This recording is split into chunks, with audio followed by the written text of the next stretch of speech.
healing.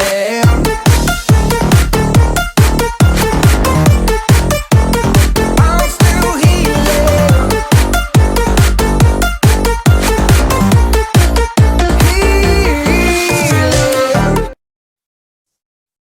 Ladies and gentlemen, welcome to episode number 5 of the Essex Charity eSports podcast. Nice big turnout today. I'm John, the eSports manager. I'm joined by my captain Regan, my vice captain Larry, and fellow club member and all-round legend Bazza. Guys, how are you all today? Hi guys, all good, thank you. Yep, same here, same here. Surviving with the man flu. So it's all good. Preach to that. Preach to that. Larry, what have we missed since the last episode? I'm sure there's some nice updates to go through. Oh boy, yeah. The last episode, which we should also apologise for the anchor situation that I think is just being rectified as the time of this recording. We made a little joke about Activision. Probably we're going to be hearing some news probably in the next couple of days or probably the next time we do this episode. It actually happened. It was meant to be a joke and it actually happened.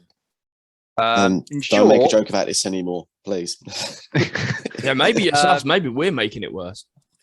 Well, no, I think it's what I said about last week about the 18 million kind of outside of settled court has now had to be scrapped.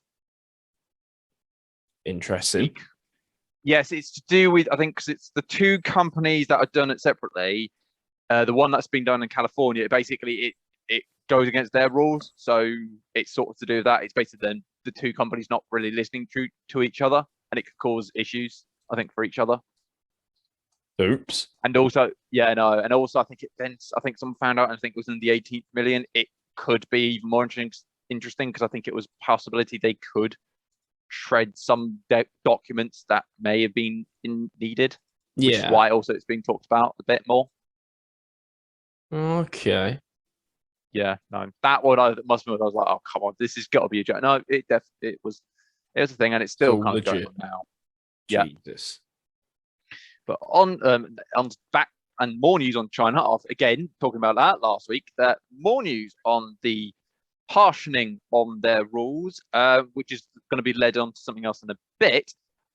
They've added, well, basically making it pretty much impossible to bring out games outside of China because they have made the rules basically anything with LGBT plus all of that, you know, like same sex stuff, they're banning.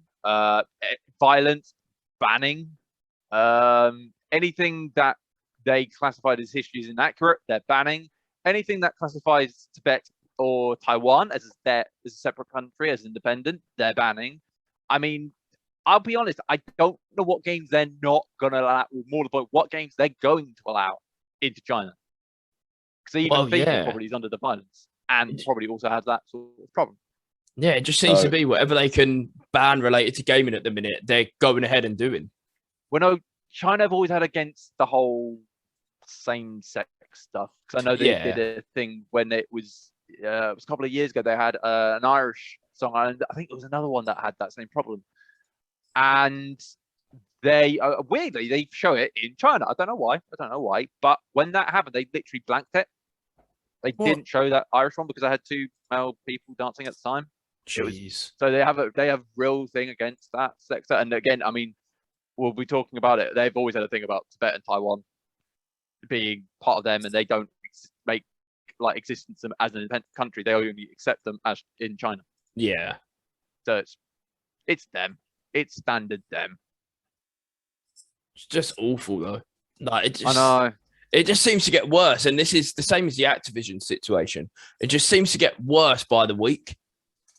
Oh no. I mean, to be honest, the Activision one I suspected something. Yeah. I mean, I didn't expect China to get as bad as this. But then again, I'm not surprised. It's China. They do it all the time. I know what they're like. It's 2021 though. You just think things would be changing by now.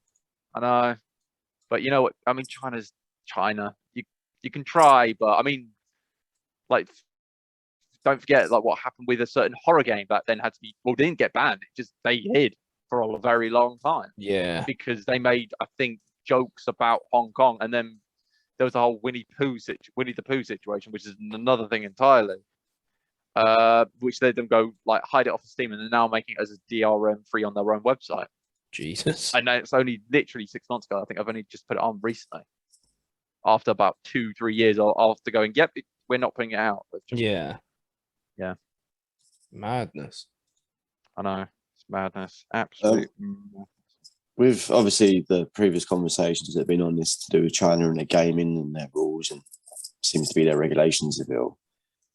Now, stupid question in the sense of it, like, obviously, do you think it's going to change? But with what they're doing, do you think they're just going to go to a certain point and go, do you know what, that's it, gaming, you are done for X amount of, like say, for instance, like under 16s or whatever, they're going to go, look, no. Well, the problem is, as if you look at how many companies are owned by China, or more to the point, they're owned by Tencent, it's a lot. I mean, a lot. And that's where a lot of the money comes from, is from Tencent. So I would say, I think the problem is they probably want to, but they really can't, or else they're going to lose a lot. They're going to lose billions. Yeah, I was thinking the same, to be honest. At one point, it really wouldn't surprise me. But on the other side of the coin, it's like their economy would be massively hit. Oh, yeah. Yeah. So without taking the hit, it's like, well, if we put all this stuff in and we say, well, you can only game for an hour, you can only spend X amount of money per month on games, and you can only do this and you can only do that. It's then like, well, you don't want to game, that's down to you, but this is what we want you to do, kind of thing. Yeah, it's basically like, if you want to still game, you're going to do it when we tell you and how we tell you to do it. Yeah, it shouldn't be like that, to be honest. No, but I mean, if that's how they want to run with it, then that's their way and that's down to them. Yeah. But yeah, if I was a kid, I couldn't live by that. Going, oh yeah, you only can go for an hour. No, sorry, but like it was previously. I mean, Call of Duty update takes over an hour. Well, that's that gone. Well, no, I think you want to. We don't. I've tried to figure out, or trying to find something about this. That when does the time start and when does the time end? Is it when the console starts? Is it when you're in a game? Is it including updates? Because I would say that. I mean, if it's updates, you're screwed. But yeah. I think it's in game. I would say I don't think it's when you turn on the console. I think people have different aspects of it. I mean, if I have an update regarding COD or any sort of game at the moment, I think it's down to the provider of internet and what sort of area you're in. Because I'll have a 20 gig update and mine will be done within 40 minutes, half an hour. Yeah. And others I think mine's hours. I do agree, but mine's optic.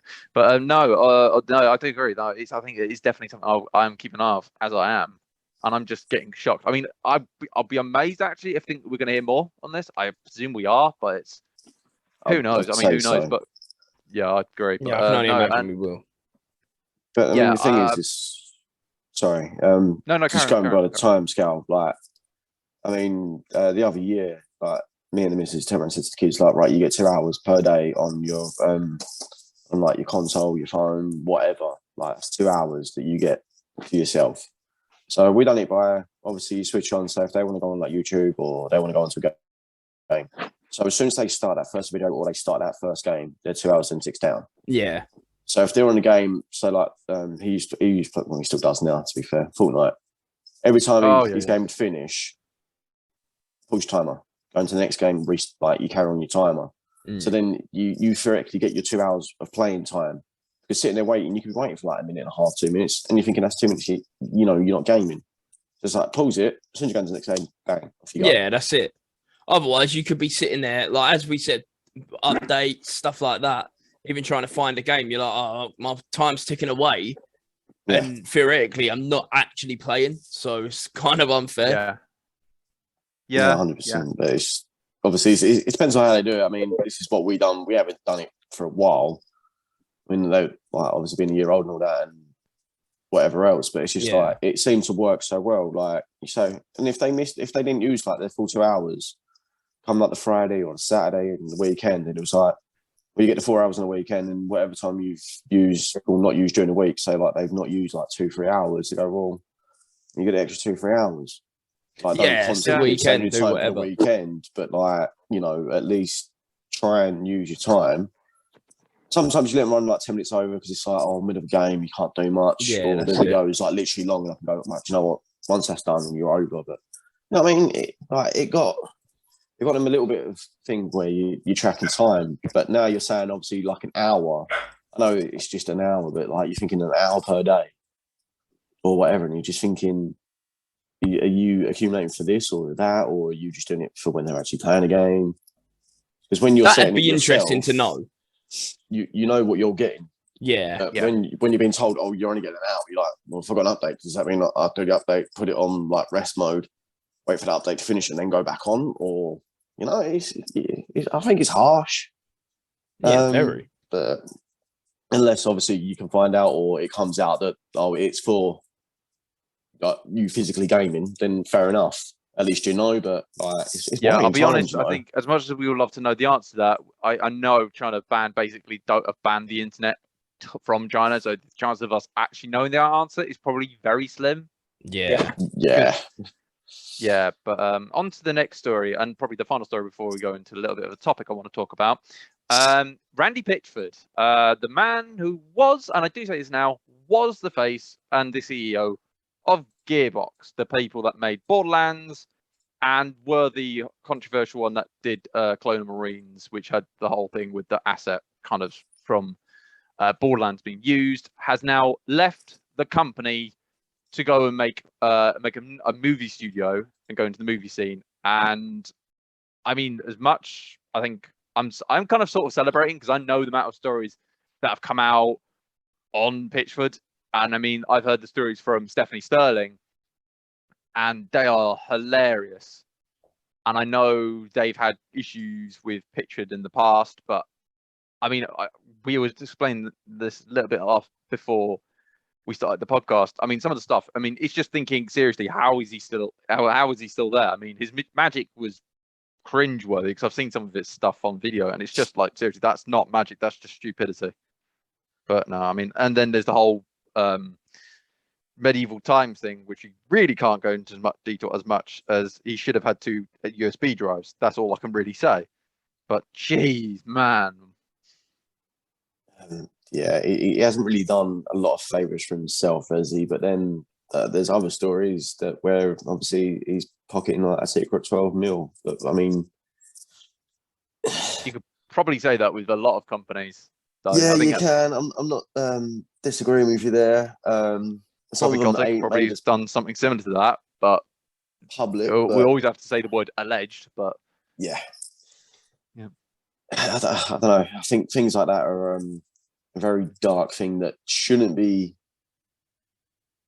put out there as such. I mean, you know, there's a lot of dodgy people and like alleged that they're doing this and they're doing that.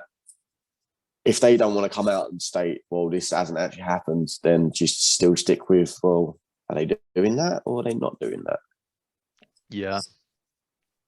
I don't know. I think it's fair to say he's got a very colourful past during his time. No, good way of putting it. Because, obviously, it's all stuff that's alleged and whatnot, but there's things that I will say the medieval times, I think, was true, sort of. I think. Well, yeah, it's been shown. The content that was on there has been like proved to be on there. It's just him denying. I think what made that worse, it was his private stuff and business stuff. Yeah, it was all on the same thing. As Stephanie Sterling once said, 2 speed drives. That's all you need. 2 I mean, it's not like he couldn't afford them. No. But yeah, it's whether he. Because obviously there's things out there that he's definitely done that have been seen.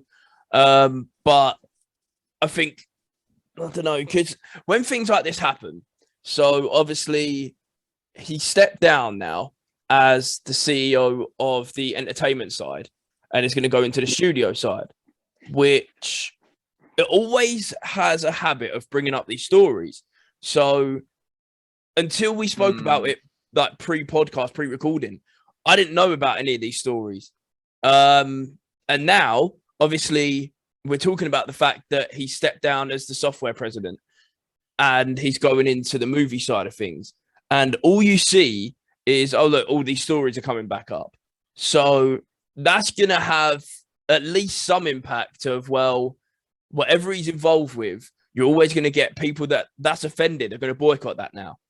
So I don't think it's annoying because even though some of it is just alleged, it's still going to hold that negative like vibe over him. But then again, as we know, America and movies and that kind of stuff is annoyingly normal. I mean, look what's going on. Yeah, I mean, we don't want it to be, but it is what it's just.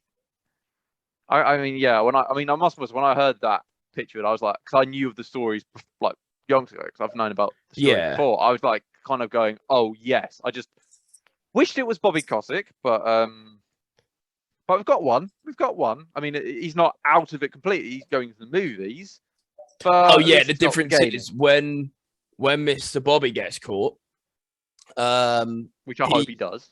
He's not going to be able to go, oh, well, I'm going to go into the TV side of things or the film production side of things. They're just going to go out. I mean, I bet he's going to be like, it's going to be like the Enron situation. Well, if anyone knows that.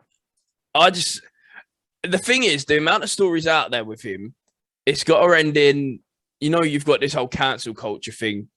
It's going to end in that. So no matter what he tries to do. I think we've been trying that for a while. It's just not worked. While there's still stuff held, because again, at the minute it's still in the alleged stage technically, because until it all comes out officially. You say that, however, I have now found out that the people that are doing the California are the similar people that did the riot one. Okay. And I know that, and that ended quite well. That one did end quite well. So this, I have high hopes. Yeah, it's certainly something that, well, I was going to say we'd have to keep an eye on. We will keep an eye on. We are. I mean, no doubt. We've been talking about this for 3 weeks now. Well, yeah, and no doubt by the time we record next week, we'll have even more on him. So again, this is a joke that probably will turn out to be probably true. Yeah, probably. But that's the sad reality of certain things. That's what I mean. Why we shouldn't do it.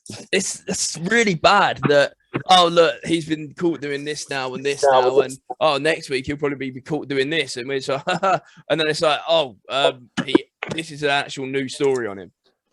Yeah, it's like witchcraftery in it in a minute. I mean, you showed last week, and something's happened, and it's like, okay. It's just worrying. It's so worrying that definitely a guy in that much spotlight. If you turn around and put a story in the media, there has got to be foundation to it, because there's so many comebacks for slander, for defamation of character. So there's got to be an element of truth in it. But to be fair, he probably wants it out there for maximum exposure, so when he launches his new business, he can draw people in.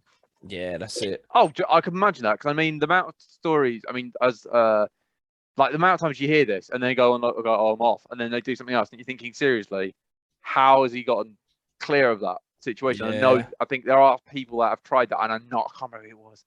I know that someone tried to make a business, and because of his name, it was like, no, we don't want any ties with it. I can't remember who it was, but I know that has sort of happened in the past. It's just like, it's normally the person, but I can't remember who it was. I don't believe it to be a sound career move. I think it's very risky. Oh no, it is. Yeah, but I mean, having like bad news against you for whatever reason, for whatever you've done and whatever else. He's had bad news on him for years. I mean, the amount of times of like the people against him, like the way he uses his clever plot holes to move money around and tax stuff is always been other than him. And then obviously there's the whole game crunch situation. Obviously this, and then there's other companies that have also got into trouble for this, like Ubisoft and Telltale, and so I think there's all other companies. I mean, probably as there'll be more companies coming out next year and the year after, because it's just what it is. But no, I think it's definitely an area I think is gonna get more interesting. I think I will be intrigued if Bobby Kotick does get the kick or the boot. What will happen? I don't know if he'll get the same. Probably be next. it'll be. Yeah, I think he is. Cause I know there was there was the thing, because I know Enron that the people who work with that basically got blocked doing certain things, and I know there was this one in Silicon Valley that was meant to help doctors and something, and then she and a business partner also got some sort of block on that kind of stuff. So I'm guessing if it is something to do that, then he might get something similar to that sort of situation if it does come to that. Yeah, the thing is, having all these things against you, and you either move companies or you start your own company up. Like, there's people you involve yourself with are sitting there thinking, "Well, I know all this stuff about you, but I mean, do you really want to be tied to that person?" Links. Yeah, it's like me, like saying if you, let's say I want to get a job, and you go, "Oh, okay, I'll work with this," but then you look at who they're partnered with. Let's say I was going to work at a company that is linked to Ubisoft or even Activision. You go, "Am I sure I want to work at this current situation?" It's a bit, because even though they're not the ones in it, because they've got their name attached to it or linked, it damages them as well. Yeah. I think what you'll find is there'll be a lot of people that will know who he is and the risk involved, but then they insist on, if they're going to be the figurehead, that they remain a silent partner, so they can use in on the money, and they don't have to disclose who their silent partner is. And when it's up and running and it's all established and that, then they can then come out and say whether it's a risky move or not. "Oh, but our silent partner is this person." Yeah. And then it either makes sense why it's made a success or why it's bombed. Yeah. Yeah. I actually, you know, I can imagine actually Bobby Kotick being the silent partner to some other company going, "Nope, I'm not having anything to do with this," kind of thing. Yeah, but the thing is, silent partners are supposed to remain silent. But they don't. They go, "Oh yeah, well, I'm doing this." You're supposed to be the silent partner in this. You're not supposed to do anything. Yeah, exactly. It's the proactive move that he can make to get away clear from the publicity he's getting. Yeah, I don't know. Just the way that some people do business. This is the other thing, isn't it? Dodgy. This is the other thing, and this is what I find worrying about anything. So the saying goes that all publicity is good publicity. It doesn't matter what I've heard that outed for in the news or whatever. It's still publicity on his name. And to an extent, because they're talking about true, him. That's the thing. Yeah. And they're thinking, "Oh, what's he involved with? He's involved with games, blah, blah, blah." But I just I think there's a line to that. Yeah, no, exactly. Because I can give an example right now, because I know there's been a John Lewis advert that's just come out for the John Lewis, I think it's insurance or something, home insurance, I think it is, that's been talked about for reasons. I've seen it. I don't see it, and yet as they're saying, like, we're talking about it. It gives them more advertising for that. Yeah, and that exact same thing. It's the exact same thing. Yeah, it's all just everything just seems to be a big mess at the minute. I just want to be able to bring some positive gaming news one week. There will be that one week. It's going to happen. No joke. It's going to happen. Whether it be a brand new game or something, it's going to happen. Yeah. No, I think we're close. But on for the topic. Because obviously last week we did movies, video game movies, and I think we also talked a little about TV shows as well, because I think there are some that have been made into TV shows as well. As we've talked about China and. Well, basically, then going completely. Yeah, we are going to talk about banned games overall as a whole, because there have been great stories of banned games, and I mean we have done as well. Like my favorite one of all time is the China banned a Football Manager game in 2005, or Football Manager 2005, because they classified Taiwan and Tibet as separate countries. So they banned it. Obviously, they made a version that classified it as one country, basically China. But I'm mostly thinking that's how sensitive China is, as well as I think Denmark have banned the game, well, not completely. They basically don't allow advertising of energy drinks in their country, but which meant that MMA got a bit of a problem in that country. But makes sense. But isn't that the same like in UAE and things like that? United Arab Emirates, there are many games. Mainly, I think it's like violent stuff. They mainly go against the violent stuff, or like drug stuff, or like alcohol, because obviously UAE have had it. I mean, Greece did an interesting one where they banned gaming completely, although that was a bad law. They actually misworded morally. It was basically wanted electronic stuff, which accidentally also included gaming. which was then obviously then had to be changed because of, I think, the UN or EU got involved because it was obviously kind of against certain things. Never knew that. To be fair. Well, no, I mean there are some I've known about for like years. Or I know about like the famous one. It was never banned. I will say this: it was never banned, but they had to reinstate it, and I will say it's pretty much. I would say now in terminology is banned. There's a game I don't know if people have ever heard of it. Probably not. Called the Guy Game. Yeah. Yeah, you know the reason why. Yeah. It was basically. They made a game. It was like it was stupid for a start. It was basically like a quiz thing, and it's meant to be a game show within a game, isn't it? Basically, yeah. And they had like women in it, and if they got questions wrong, they'll do certain things. However, they didn't check everyone's. Well, they thought they checked everyone's age. It turned out one of them was a bit underage. Yeah. So they quickly ran it off and go, yeah. And I'll be honest, finding copies of these, I'll probably say. Isn't great, and I would say I think I know one person that did, and then burnt it because he decided like, yeah, I can't have anything to do with this kind of thing. But no, it is. I mean, it's quite an interesting one. And then there's like, I know Australia are famous for it as well because they've only recently in the last, I would say 5-6 years, so actually no, maybe even 10 years, they've added an 18+ rating, and they were like banning games. Like Saints Row, they banned. I think it was what was it? I think it was some zombie game around the same time as Saints Row, and it was. I mean, they then reinstated it because it had.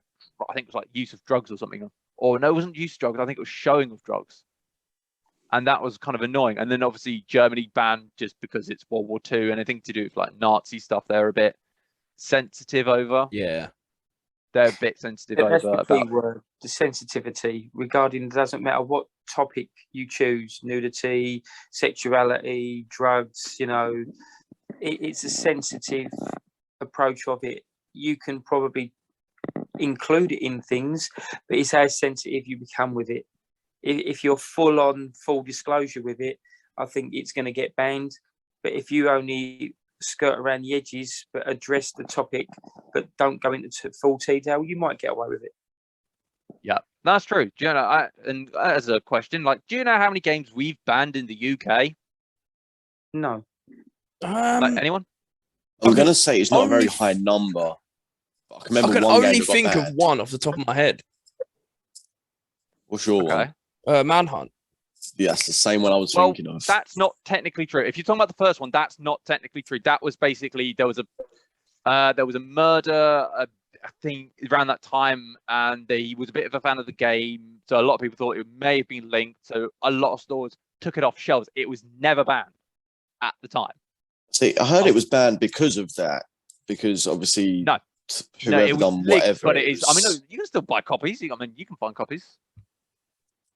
You can still buy copies. They're fine. But no, but no, that's not technically banned. That was never banned officially. Okay. It was taken off shelves. Years of things, but yeah, okay. Okay, but anyone have a guess? 5. Yeah, actually bang on. Oh. Yeah, actually bang on. Nice. I mean, I would say some of them, I would say, are more. It was more like for the gore, like the Punisher and Manhunt 2 were. I mean, Manhunt 2 is like really messed up from the first game. I mean, people thought the first one was banned. I mean, second one's even worse, which is why they kind of changed it a bit. The Punisher was similar for that reason. Carmageddon, I would never say it was really banned.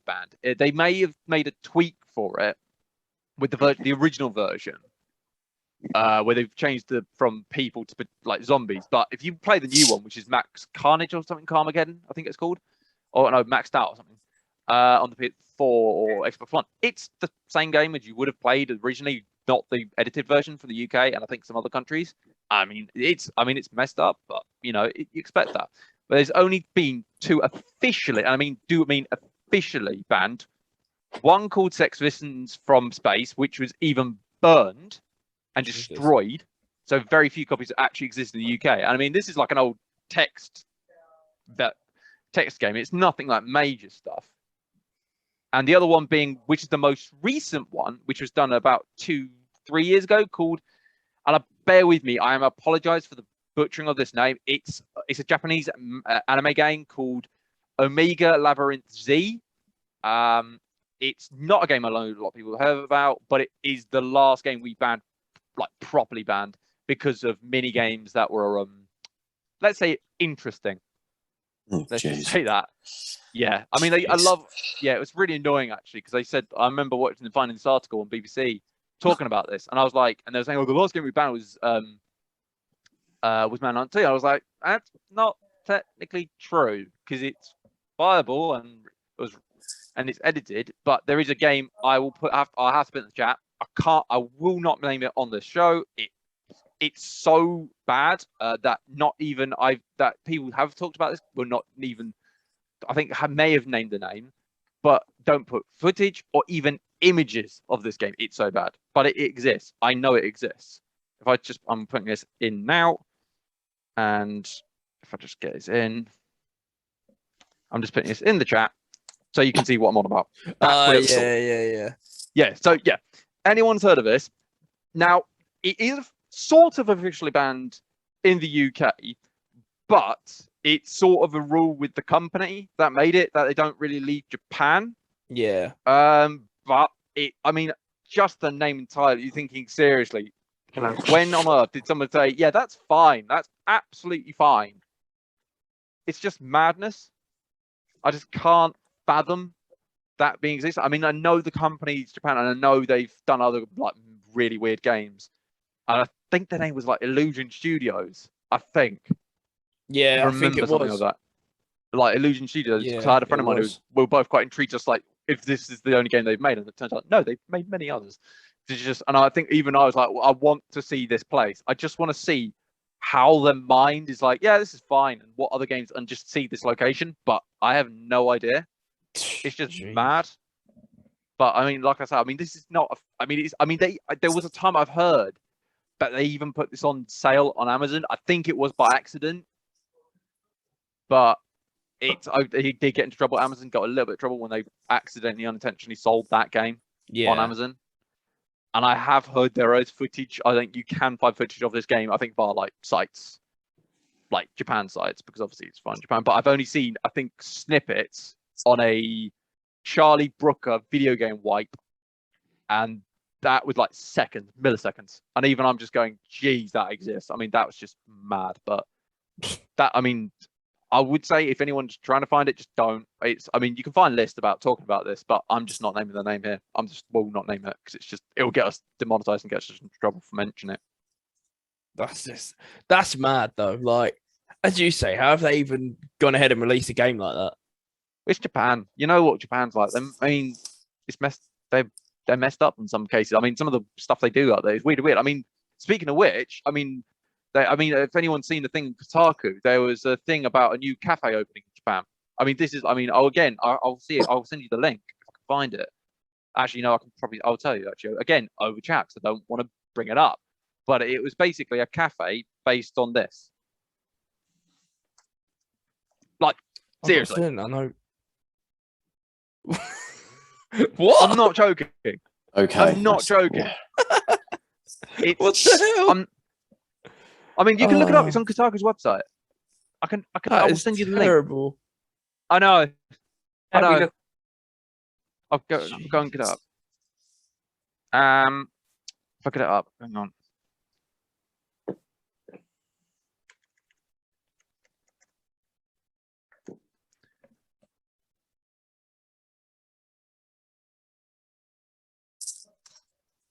Where is it? Come on. Where am I looking? Am I looking in the Discord chat? Chats. No. Just the chat. Skype chat. Zoom chat. Zoom chat. Hang on. More chat. Right. Okay.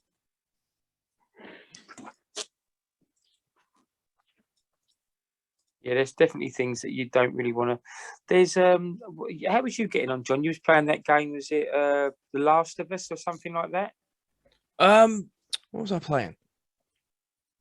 Life is Strange at one point. That's the one. Yeah, I was playing Life is Strange. That place. It just baffles my mind. I mean, it just shows. I think sometimes I think it's like country to country. There's just different feelings of like certain things, and I'm honest with that's just a too far spot. Yeah, definitely. Like I've just sent the link off the page, Yeah, and I just remember seeing that. I was thinking, seriously, why? Just no. I mean, they're even in some of the. Go on, sorry. I mean, I'm just looking at this manager. It's just thinking, why? I'm just in shock. I mean, I'm not. I know what cafes are like in Japan. I mean, they do some weird, like there's like a prison cafe and stuff, like anime and weird monster cafes. But this is a bit too far. Well, they're treading a very, very dangerous game because obviously, if people are offended, I think they are. I can tell. I think from the Kotaku article, from the comments I've seen on that Twitter, and just thinking, because I know there's an example. I know there's a thing in Austria that's really questioned. I know it's very normal in not Austria, Netherlands, that is done around Christmas time, and I know a lot of people. A guy put it up on Twitter, and it was just like he couldn't.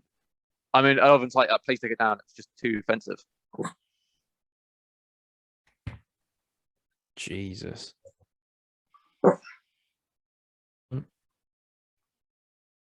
Okay, so let's jump to my favorite part of the podcast, and that is where we get to answer the questions sent in by you lovely people.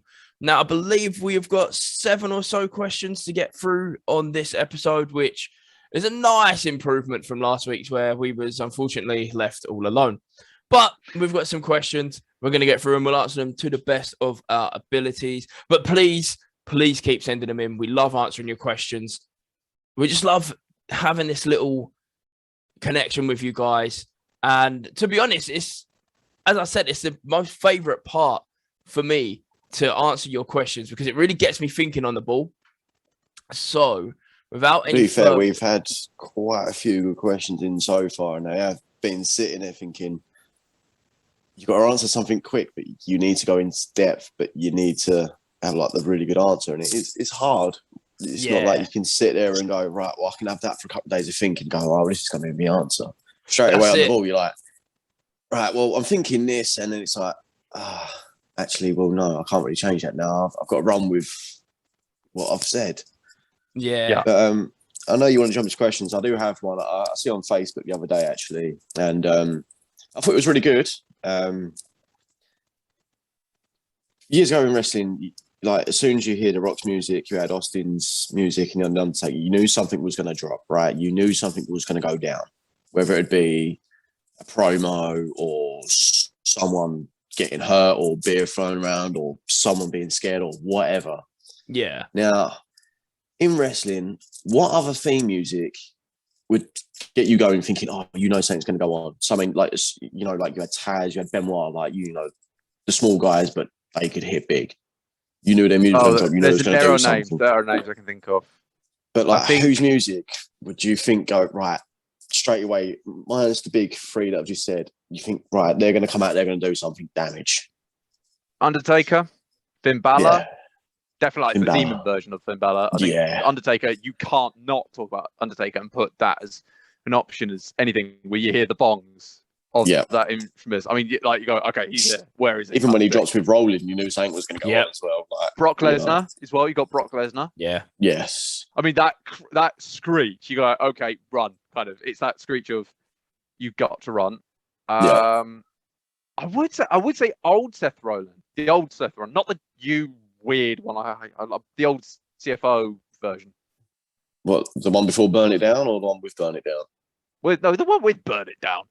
I mean, you say that, but when I think of that, I always think of when he was holding Money in the Bank, and because he held on to it for so long, every time you heard his music, it's like, oh my god, he's going to cash in, and it always like got you on the edge of your seat. And then to finally get that payoff at WrestleMania, when if there was a roof on that place, it would have blown off. But that was amazing. I mean, if you're talking about other than WWE, I mean, there's some I always remember, like Drew McIntyre, who's Drew Galloway in WWE. I remember that was quite a big one. There was Kurt Angle's that was quite good.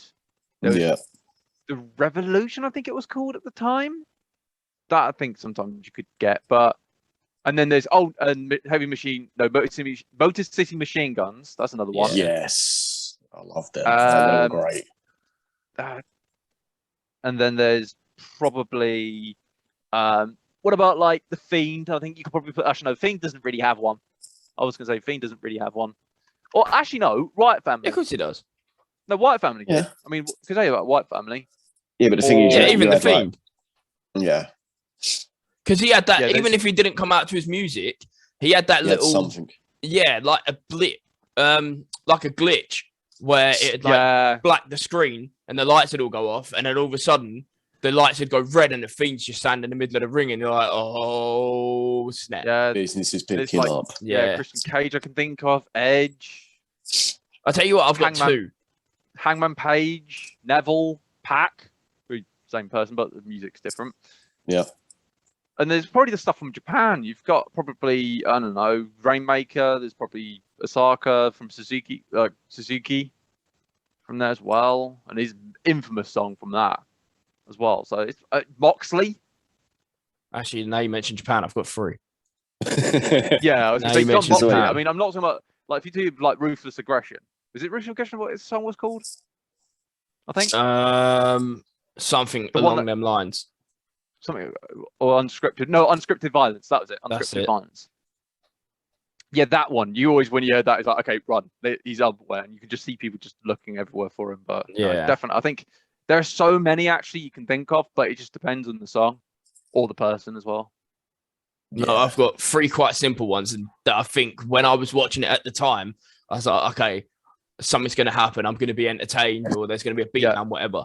It's three. John Cena. And I don't care what anyone says. When you hear the riff at the beginning of his song, you're like, okay, here we go. Someone's going to get buried. 2000s Chris Jericho, because he was just fire on the mic. Break the wall down? Yeah. You just knew that he was going to come out and someone was going to get burned on the mic. It was that little timer beforehand, and you just knew it was just Jericho that was going to come out, the screen would go black. You see the outline of him standing there, and it was just like, here we go. Something's going to happen. And then the other one that even now when I hear his music, it's not fight music, but when I hear it, I'm like, someone's going to get hurt. It's Minoru Suzuki. When you hear... when you hear that music... It's a long theme tune. Well, yeah, so long that AEW cut off the main bit a couple of weeks ago. And then everyone was so annoyed, including him. Unsurprisingly. But no, I mean, I suppose it is so iconic. Because it is, I mean, even I heard it. I was like, actually, this is really because it's so long. It's like that tension of waiting for him. It is that kind of style. It's just weird, the thing is, when you hear it, you don't think, this is Suzuki's song. Like until you know it's his theme, you wouldn't associate that song with Minoru Suzuki. It's just, I don't know. I feel like it's too upbeat for him. There's another one that's got like that length, well, not quite lengthily, but there's another one. And it was actually done on, I think it was a WrestleMania as well, which actually kind of got you like a little bit of goosebumps. And that was Shinsuke's. Yeah. Shinsuke Nakamura. Because the thing is when they do that live, you sit here and you're thinking, wow, like it's, it's something just, like his theme song in general is something just to hear. And you're just thinking, he can do damage. He's not very like promo type, but he's going to go into that ring and he can do some damage. We're not lose. And then you sit there thinking, if he's on one tonight and he can pick it up, he's going to win. And with that music, you're like, whoa. But it's. No, I've just thought of another two actually, and I know a lot of people are going to go like probably may have never heard of him, but it's ones that are upcoming, and I think are definitely worth mentioning. Ilya Dragunov, and Volta. Definitely Volta. Yeah. I mean, iconic. It's an actual song, but it's now like you hear that you're like, okay, it's either Volta or it's either Imperium.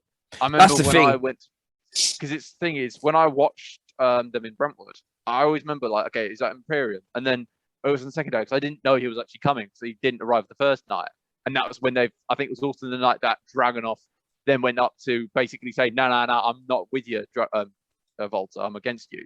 Yeah. With, I think it was with Gallus Boys.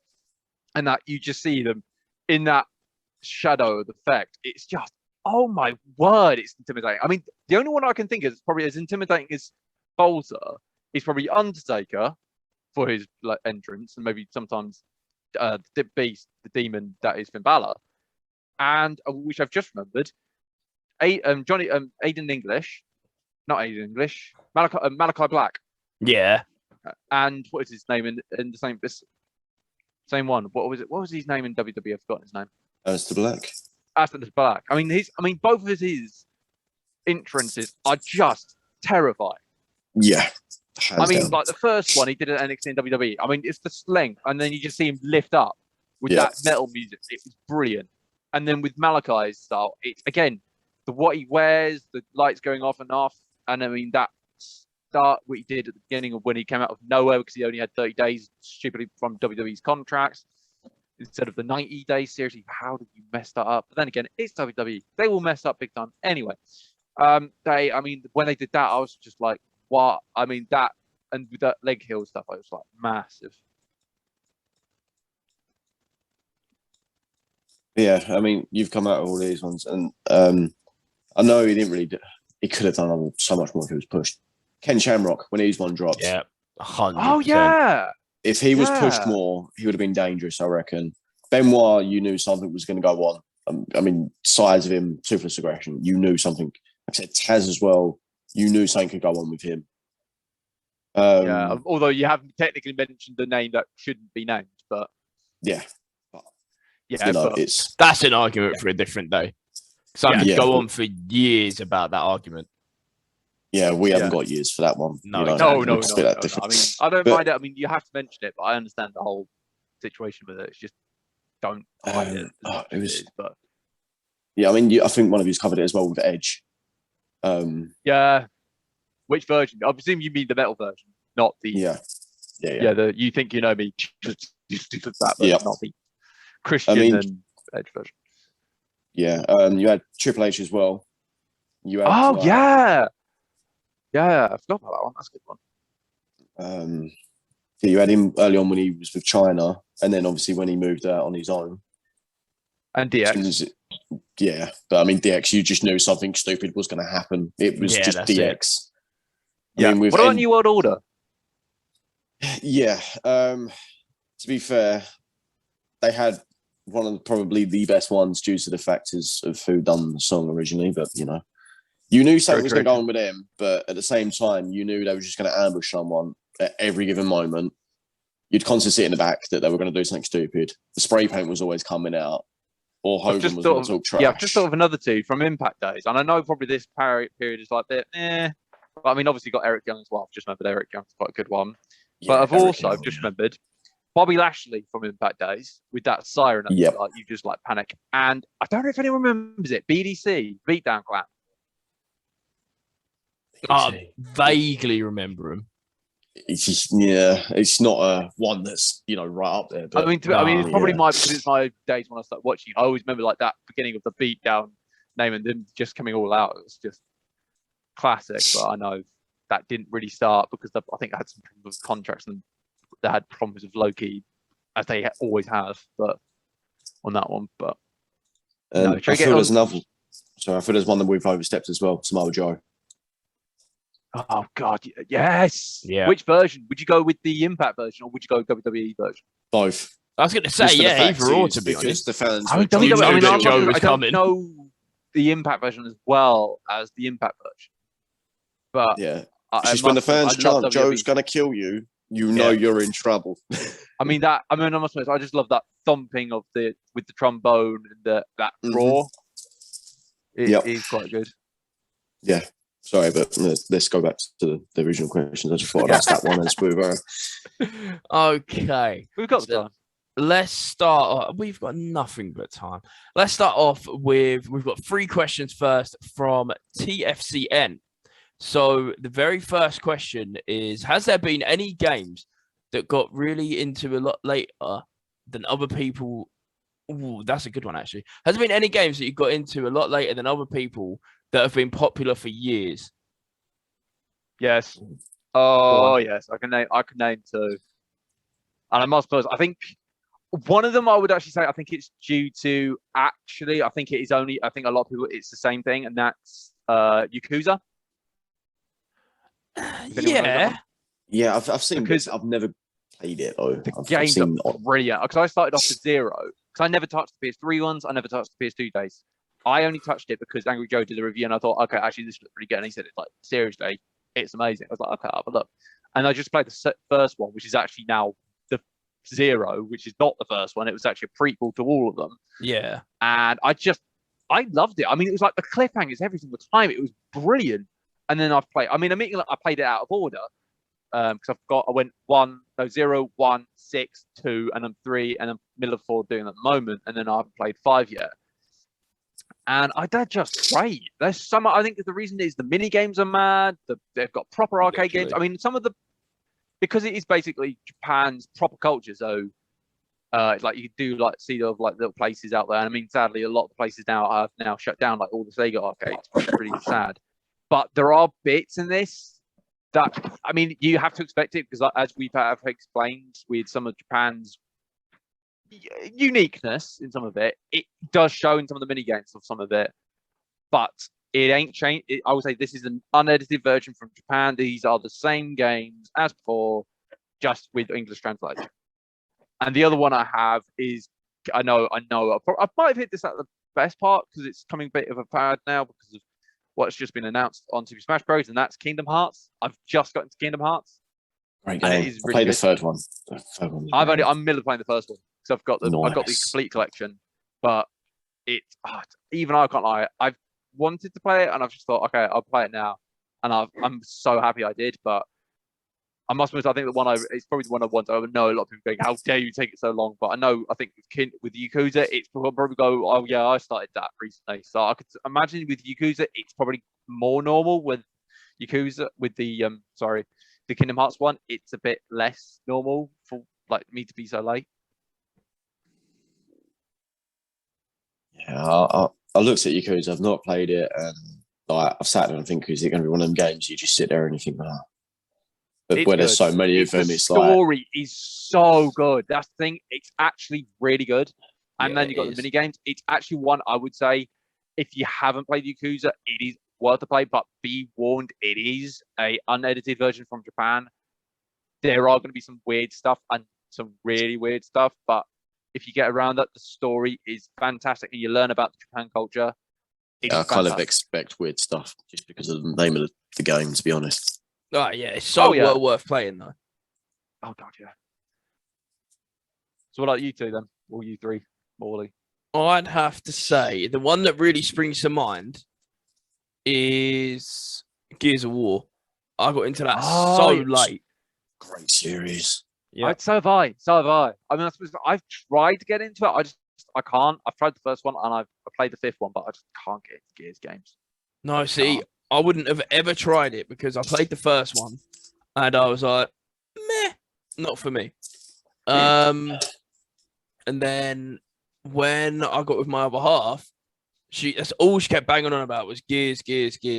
So she knew a good game. That's apparently she knew a good game because I can't lie when I say the adverts legendary, the Mad World one. I mean that's great. Yeah, but I can't get the game. I just can't get the game. No, I ended up really getting into it. And I haven't looked back since. To be fair. What about you, Regan? Also. Well, the thing is I picked up Call of Duty late compared to some of the other people. Which ones? See, I think it was like the first two, caught the third one quite late, and then caught Modern Warfare late. I've done the same. People hyped them up, and I was like, right, I'll get round to them. And you never did. And then I sat there around my mates, and he was like, right, we're going to play Call of Duty. I'm like, all right, whatever. So sitting there playing number 3. I was like, yeah, it's pretty cool. Like, I'll have to get one when I get an Xbox. That took ages. Didn't bother. And then I thought, I'm not really going to play Call of Duty. And then 4 come out and then left it a while. And I was like, right, I'll get into this. And like most of my mates are prestige like 7 or 8 at that time. And I'm like, right, I'm pretty much newbie. Here we go. got through like a couple of stages, and I was like, right. Then I played like I think it was the next COD, put it down, picked up again later on. I was like, right, no, I can't be bothered with it. Other than that, I mean, I sort of stick to the same games. I don't pick up part of the way through like franchises now because it's like it feels like you've missed out so much and you've got to go back too far. Yeah, and then you've. I'll be honest with the Call of Duty, just play the old ones because I mean, I'm with you on this. When I am so late to the party on that because I played COD 3 really late. I played Black Ops really late. I played Modern Warfare 2 really late. I played Modern Warfare 1 even later because I played the second one first and then got the first one for 27p. I think it was a glitch on the system, and then I played like 3, and then I got like Black Ops 2 and other ones. I would say if you are going to start playing cards, play the old ones. The more recent ones are just they've got. This is when they change it. I mean, if you're going to go for the modern ones, I would say maybe Ghost or maybe dare I even say Black Ops 3 Ghost. or 4. I don't mind Ghost, but I didn't hate Ghost. No. I'm looking forward to the driving simulator games coming out again. I like Gran Turismo, the content of doing. See, that was another one I picked up late, Gran Turismo.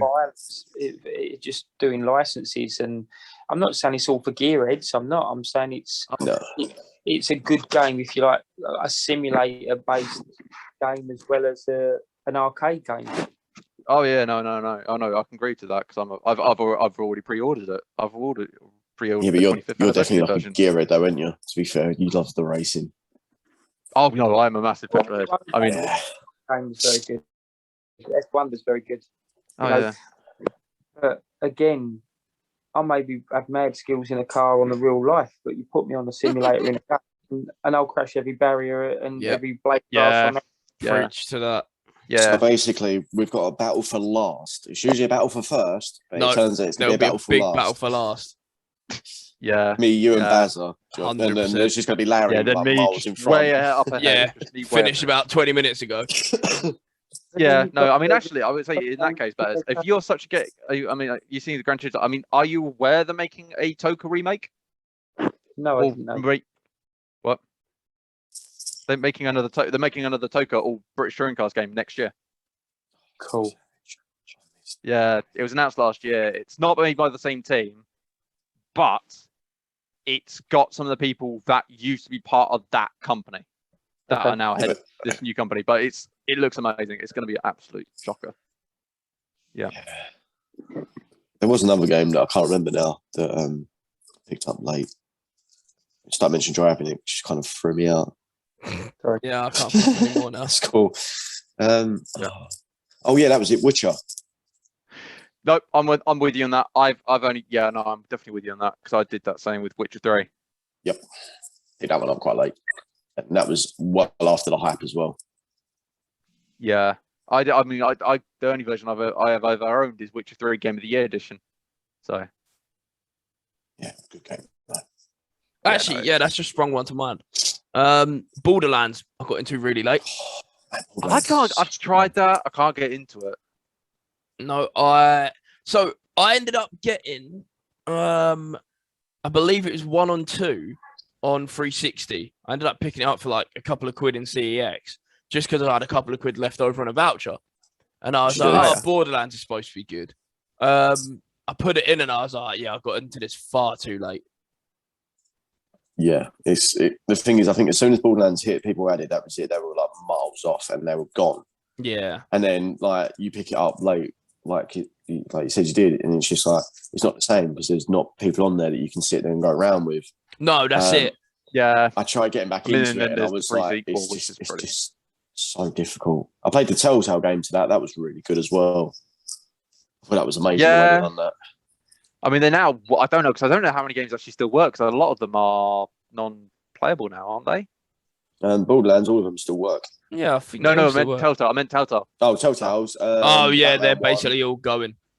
And I think though, because the Minecraft's gone.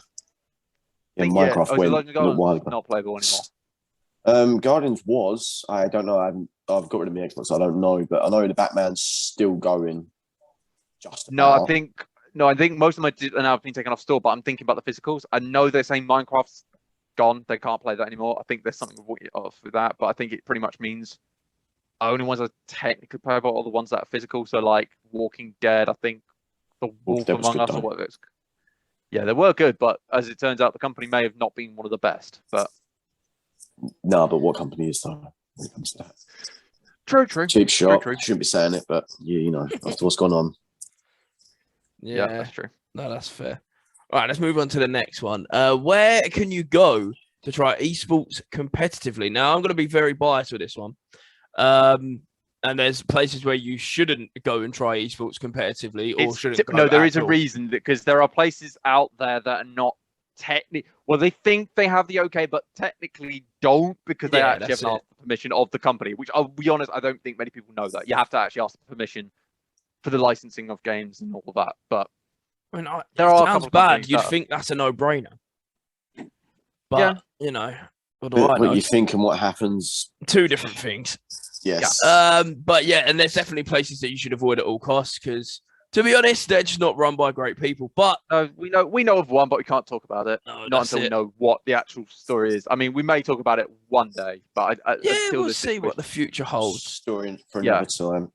But you know, as the esports team, we have a very, very good relationship with the guys over at Belong, especially the Lakeside arena. And admittingly, they're not that. It is a bit like, depending where you are, there are some of them can be a bit of a journey. Yeah, I mean, if you're in London, they're fine. If you're in London, you're fine. I think there's a couple in Scotland. I think they've actually now opened 2 more. I think, or 1 more in Scotland. There's 2 in Ireland. There's one was in Wales, but I think I've just shut that. They've just closed that one. I think they're planning on moving that. And they've just moved to America. And I think they've opened one and they're about to open the second one. Yeah, that's it. Nice. But yeah, Belong is, as you just said, it's growing more and more over the weeks as they come. But yeah, definitely wherever you are, make sure you go and find your local. It might not be local. You might have to travel a little bit. Yeah, because I know with the Lakeside one, it can be a bit awkward, because I know there was a guy I was with who was on the other side of the bridge, and it is a bit. That one's a bit tricky, because the problem is, if you're on that side, it's not that easy to find one near.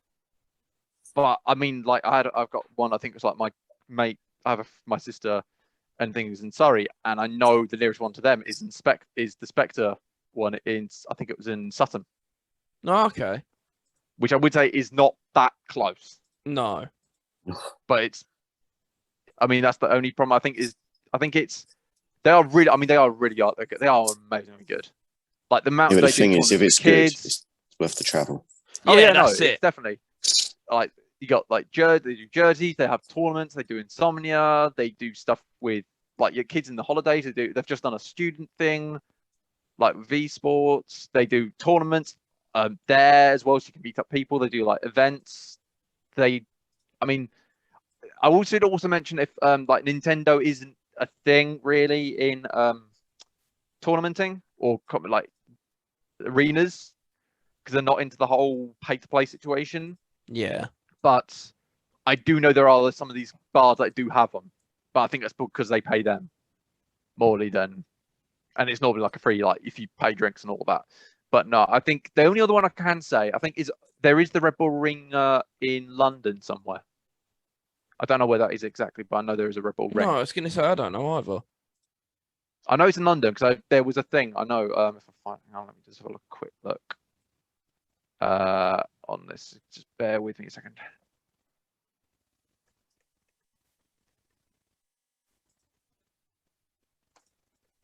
And hang on, because I know it's eSports Arena London. It is in Thule. Oh, okay. Oh, no, Red Bull Co. Sorry, Sphere. It's they do stuff. I think it's normally like stuff in tournaments, but it's an interesting one. I have heard of it. It's one of the ones you can definitely trust. But there are also some retro stores. Like I know there's one in Battlebridge that have done it in the past, like do tournaments. But that's because there's a sort of, if it's retro, so old Nintendo stuff or Sega or old PlayStation stuff, that is games that are not made anymore under the retro thing, you do not have to ask permission for companies to use them. Yeah, I know, because obviously the I can't think what it's called, but the licensing for the pattern, not the pattern. What do they call it? Blueprints. Yeah, basically, the licensing for that runs out, and after a certain time, they're not going to renew it because they're done with it. They've stopped releasing physical copies of it anyway. So after that, it is pretty much fair game. But yeah, there's obviously a lot of places you can go to, but probably shouldn't, because they're just going to shut down all of a sudden when they finally get caught out. But yeah, sometimes it's not their intention. They might not know, which I would say you probably should do your research. But there are some that probably do it for a couple of months and then they probably disappear. I do have a question on this question as such. Obviously, to do with like the esports things and whatever. Now, if you do go to one of these places, some you shouldn't, but some people still go to, and some you should that people go to and whatever. Now, do they somewhat charge you for like a membership, or do they charge you on a day, or can you walk in free, or is it depending on where you are? Can do like a yearly membership or monthly membership that you can do, like, you can go, like, you pay like I don't know, 20 quid, I don't know, like 30, 40 quid a year for the year or something, and then you can go as many times as you want. Most of the times you can play for the day or how many hours. There are some that you can play for like the week, or do like a weekend pass, that sort of thing. Yeah. It differs. I mean, some of it's like you have to book it up, so like the whole place up. Like, I mean, if I'm saying about Somnia, no, that's a 4-day thing. That's a proper tournament thing. That's a proper thing. Same with EGX as well. Thinking about it, they do like sometimes tournament there, but it's morely they pay. I think sometimes in bulk if you do like a party, or if it's like one or two of you, you can pay like for a couple of hours or so, depending on what you want to do. Right. No, it's just kind of interesting to know, because I mean, you're saying that that there are places that you should go and whatever, and you could rack up a whole list of them. But then obviously, if people kind of just getting into that sort of thing and they don't know, and obviously without doing research, like yourself, asking, you don't know, do you? And it's like you go thinking, this. But the thing is, if you hear about it before and you know that sometimes you've got to pay like a $5 for like the day or a month or whatever, and you're thinking, right, if I pay that, then I can go there as much as I want if I like it, or if the place suits, sort of thing, you know? I mean, it's always worth doing a bit of research on it. But and also, I think also, when doing it, you also have to look at what games they do, because obviously, if you're into certain genre, they might do not certain games. Like if I'm a racer, a lot of places don't really do that, because I think it's a bit difficult, because obviously a lot of people like to use wheels and everything. But if you're like I know a lot of places do like the League of Legends, your Hearthstone, your Call of Duty, your Overwatch, and all like your typical ones that you normally find, and other ones they're fine. It's just trying to like make sure if you are planning on doing one, make sure they have stuff you enjoy. Although I do know with Belong,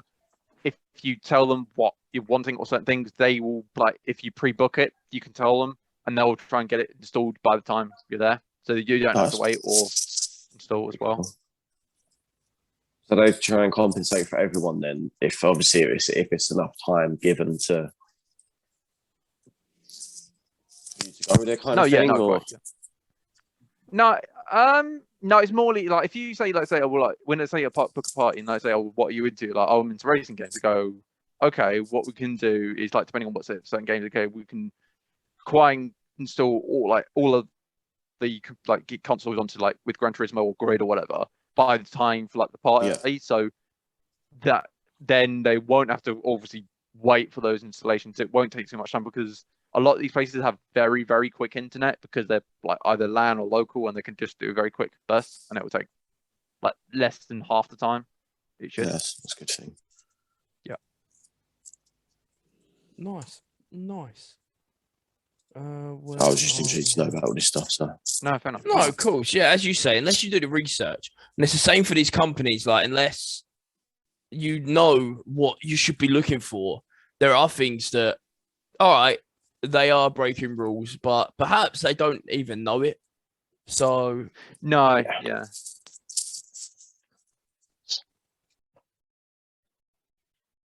So yeah, I think it's fair to say we all recommend Belong. We've got a really good relationship with them. The guys down there are great. They're all really friendly as well. Like they're all so welcoming. So yeah, I think that'd be my one and only pick, to be honest, to go and get involved with the esports scene. But I would also say, I think just before we go off, there are expos, like there's Insomnia, which is actually ironically a thing with Belong, and then there's EGX that also do tournaments there as well. Yeah, that obviously official. So it's just keep your eyes out, especially if it's like one of the big stuff like EGX or Insomnia. Then it's easier for that to be done. The thing is, as well, with obviously the last 2 years, everything being written off, a lot of the esports stuff is done online anyway. So I've done a couple of FIFA tournaments from home. I've done a few Rocket League tournaments from home, like during lockdowns and whatnot. So a lot of the esports stuff is just being done like from the comfort of your own home. Oh yeah, but getting out and about into the real world again, 100% go and visit Belong. Yeah, no, I would say if you are going to watch like stuff on Twitch, like there are a load of Twitch streams you can watch of like League, Overwatch, Rocket, CS:GO, and all that. Is like Activision, I think, who does racing stuff. I think it's called, and there's like a load of these racing ones as well. So it's just, I think, just know what you want. That's all I say. Yeah, that's it. If you know what you want to play and what you want to get like into competitively, then you can find it. It's just doing the research, same as anything. Yeah. So what's the next question? The next one is, once again, this is TFCN's last question. Are there any bands or groups you like? They're more modern or less popular music from older or more popular songs? Yeah, I think I was thinking, I did see this on the Discord, and I know there are stuff. I know like a lot of people would probably don't. I think small bands. I know there's a band that a lot of people have a love-hate relationship with, morely because it's one guy. But I mean, I love the modern stuff. I love the modern stuff, and I think I've heard a lot more people like the modern stuff than the old stuff. And that's from a group called Falling in Reverse. I've heard of them. I couldn't tell you any of their songs. Well, I'll be honest. There are probably some, but obviously, I think the only people I know some people like who are wrestling fans go, I know I've heard that name somewhere. I don't know where. I can tell you it's Ronnie Radke, who I know a lot of people have very, very, very much have a like. Some people love him, some people hate him, some just want to kill him. Like there's a real mixed people fan. I mean, I love the guy. He says what he wants, but he's also in a relationship with Paige from WWE. And his early stuff. I mean, even he sort of admits some of his early stuff isn't great. I mean, the infamous one being Alone, which he's like, why did no one stop me? Because the lyrics are legendarily bad. I mean, they are literally thinking serious. Like, there's like one of my favorite lines was, "All I do is win, Charlie Sheen." Wow. And thinking, yep. I mean, and then there's like another one I've been doing it since I've been essing in Pampers. And you're thinking, seriously, who writes that line? But even he admits, like, seriously, why did no one stop me? Because he writes his own stuff. Yeah. Because I know he's redone like two of his most popular songs, "Drugging Me Is You" and "I'm Not a Vampire," which ironically I had seen the video a few times on my YouTube screen when I was very young, but I didn't really watch the stuff because I didn't like the look of like that style. But it turns out I like the music anyway. But with the new stuff, which I know a lot of people have, especially with the triple, which was Drugs, Losing My Mind, and Losing Myself, that's when a lot of people turned over. I mean, Popular Monster is probably his best song ever, and it's just gone platinum. Literally yesterday, it's just gone platinum.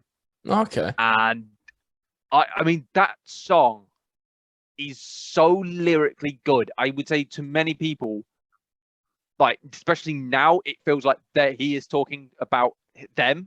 Yeah. Obviously, he's talking about himself, but it's just so good. I mean, like, "I'm Not a Vampire" reimagined, which was done this year, was genuinely, I would say, the best song this year I've heard, and is the best video I've seen in years. It was a masterpiece of a movie, and I know it's won a lot of awards because of that thing, and it was brilliant. So, that's probably my answer to that. Yeah. You know what? This is one that's actually stumped me. I really don't know. How many bands or groups that you like more? I think if I had to just pick one out of like thin air, I'd have to say probably the Gorillas. Because yeah, that's a good shout, actually. Very underrated band. yeah, and their older stuff was brilliant. The old stuff. I love their old stuff. I've tried listening to the new stuff. I'm just still not really into it. Yeah, I'm really not that hot on their new stuff, but their older stuff was fantastic. Like Windmill's brilliant. It's there. It's great. Yeah, I think anything up to there, I'm like, yeah, brilliant, great song. Anything after that, I'm a bit like, it's not the same. I don't know. It's missing that. I mean, do you know who sung? Do you know the guy who sings it? Like the main guy? No. Yeah, the guy. He's from Blur. Oh yeah. David Albarn, is it? Yeah, I think it is. I think it's David Albarn. Yeah. What about you, Regan? See, music's always been a strong difference in my opinion, because like everyone goes, oh yeah, there's like all the new rap and all that sort of stuff. Nah, I don't really care about stuff. I prefer rock from like 60s, 70s, 80s, early 90s. Good stuff. So for me, I mean, you've got bands like AC/DC. One of my mates loves Queen. A couple of songs I can deal with, can't deal with them completely. Say like Iron Maiden, Def Leppard. Oh yeah, Metallica. Yeah. And bands like that. You know, I mean, I think you're not a Genesis guy then. I can deal with them in a certain point. I mean, because they changed the band a few times. It's it went from I think it was like 6 to a 5 to a 4. No, 5. No, it went from a 5 to a 3. Yeah. I mean, they're early to a 4. Mike Rutherford and obviously Phil Collins, and then I can't remember the other one. Pete Townsend. Pete Oldfield, then went Mike Oldfield from Michael Mechanics. He went first, then Gabriel went. No.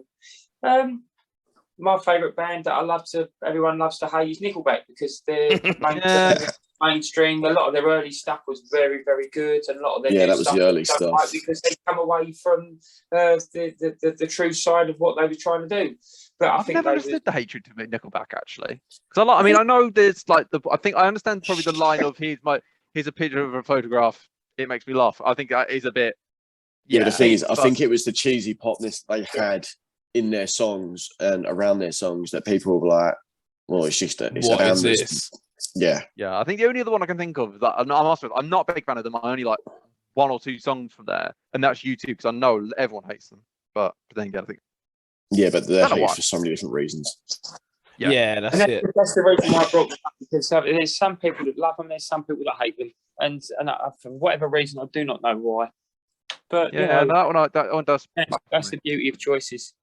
Yeah, that's it. Everyone likes what they like. Another one I've got into is has to be, doesn't it? It's Fozzy. Yeah. Just because. Yeah, I've been listening to I know it's not a new album, but like what is their latest one on Spotify? And of course, first one, Jericho's intro. Judas intro. Yes, that and Painless, they start off sounding the same, but they're great. And then the album gets a little bit weak in the middle, and then it picks back up, and it's like if you'd have altered that around, it would have been fine. But yeah, no, Fozzy I've been getting into quite a lot lately now. Yeah, big time. Yeah, no, I mean you could probably say that with a couple of, because I know it's like same with like the Police. That's a really good one. I can always mention Sting, Phil Collins, Michael Mechanics, Peter Gabriel as well. But there's one I would say. I mean, they're a local band. I think to nearly all of us, I can say, and I would say, because I the last album they did, I didn't like. I think it was only one song I liked in that, and I've got 3 other albums. I keep listening to them, and that's The Prodigy.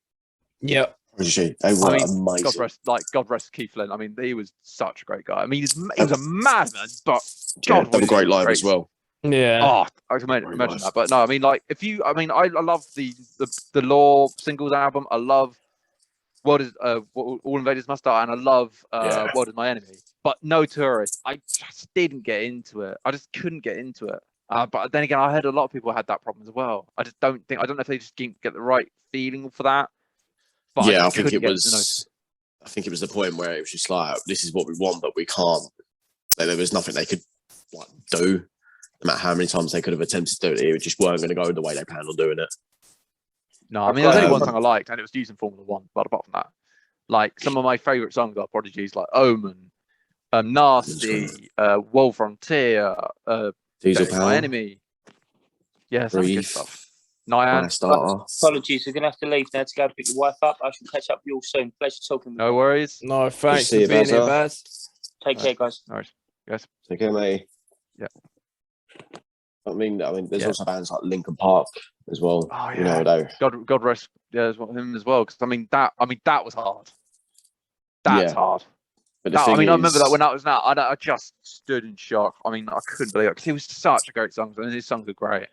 Yeah, but the thing is, his songs make sense. Yep. Now we know what we know. Yeah. It makes sense. I mean, there's only other one I would say, and I'm going to mention it. I mean, I know there's probably still some sort of Kasabian. Kasabian, I like Kasabian. Yeah, I love Kasabian. No, because the thing is, I know there is that Brilliant. problem. I know. I mean, there is that thing. What happened last year? Which was it this year? I can't remember. I think it was last year. I think it was last year. And I don't think anyone played like what I used to listen to on my radio. I don't play them anymore because of that. I'm thinking, oh come on, just play the stuff. It was good. I mean, yeah, I know it's against it, but come on, just at least play it. I mean, yeah, he's the main guy. I mean, it's not as bad as was it Lost Prophets? That one's bad. Yep. That was awful. Yeah, that was. Yeah, we can't. I mean, that we're was not really mentioning awkward that. thing. And I want to ask this question actually, as in that case, is it okay still to listen to the music, even though you know what went on, like i.e. like the Lost Prophets? Because I love some of the songs they were used in Forza, which is also concerning because it's obviously the history. But I think the stuff that came out was around that time or just before. And they put the music in that game, Forza Horizon 1, and they did about 2 songs in it. And then turned out I actually knew about the third one because it was in a FIFA game as well. But I must admit, is it okay to still listen to it despite their music being good? See, I've had a conversation with a couple of people about this night. It's really awkward. And it was like, yeah, in one aspect, it's still fine to listen to their music because it's something music-wise that you like, which, you know, you choose a sort of genre and that's it. You go with that kind of music. But then you flip it round, and then because of what's the instance happened, it's then like not okay because then you're technically saying that that's, and it's like, no. At the end of the day, if you like the music, you listen to the music. That's how I see it. Yeah. Whatever's gone on is gone on. That's I mean, I think because I would say I'm not because I know because I think the thing is with that one is I had no idea. When I started listening, I loved listening, and then I found out. I think I did a bit of searching, and I went, "Oh God!" Kind of. I was like, "Oh, this is a bit awkward," but I still sort of started listening to it. It's just, I would say with the Kasabian one, it's a bit different. It's a bit different to what the Lost Prophets one is. Very different. But I mean, I would say the Kasabian one's still very serious, and obviously, I think he's now about to bring out his own album. But I still listen to that music because it's still great. Yeah. But I think it depends what it was. Morley. Yeah, but the thing is, it's like going back on to earlier in the thing. Every bit of news you get, no matter what, you're still getting news. People are still talking about you. So, I mean, yes, it's publicised for the wrong reasons, and some wrong things have been done. Yep. And things like that, I'm not, disagreeing with because we're not talking about it because due to certain things.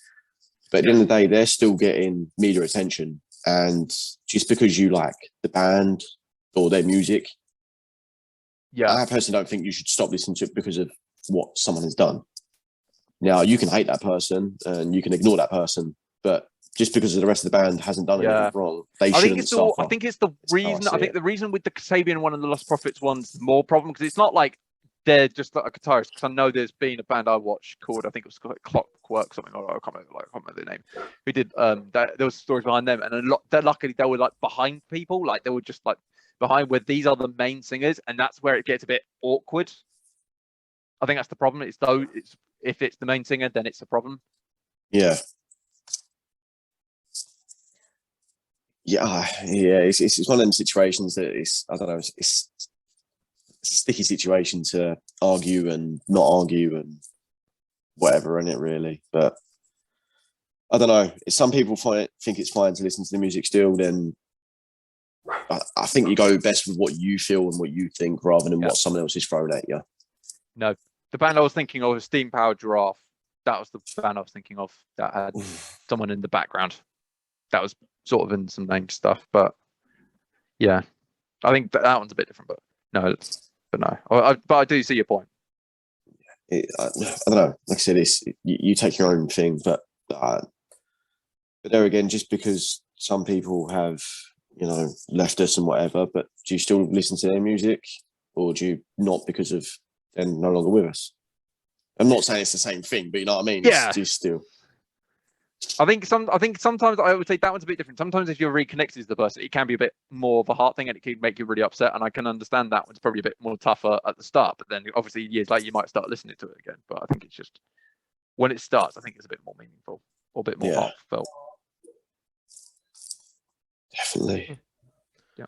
All right, so let's move on then. We have now got questions from Son of Odin 4.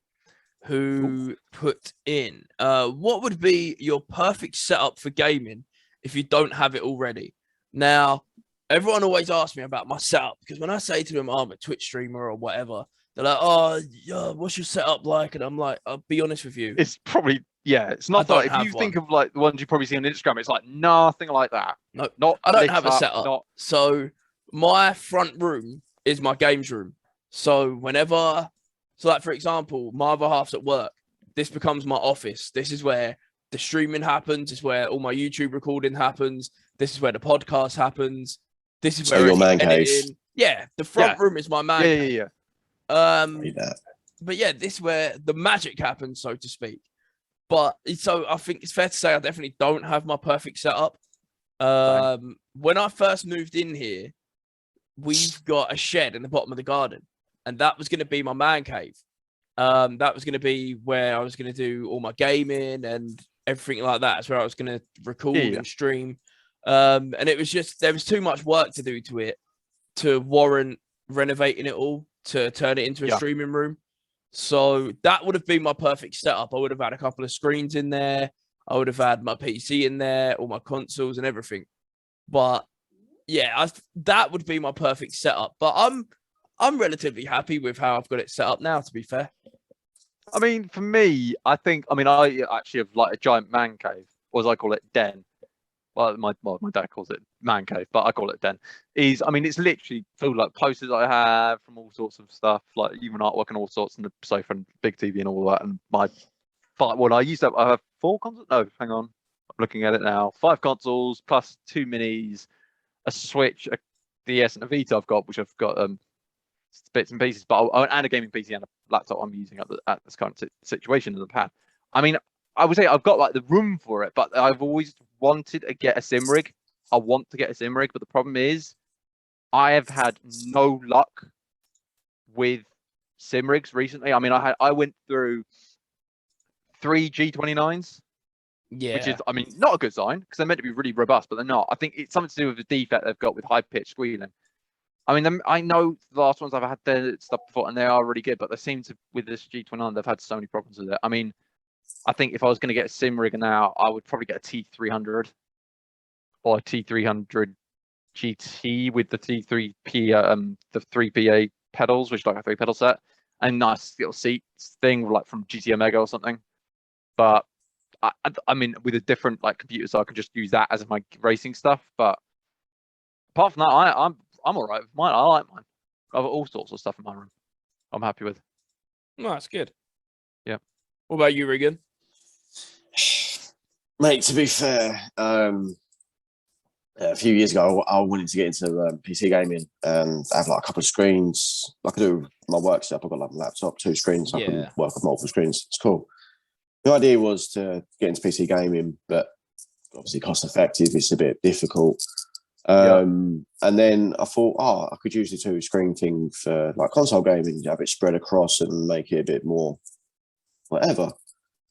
And then I thought it's going to get to a point where you've got the 2 screens together, and obviously you've got the outer part of the screen, it cuts off and then goes back onto the next screen. And it just feels like there's something in the middle that you know you're not, but you're just missing out.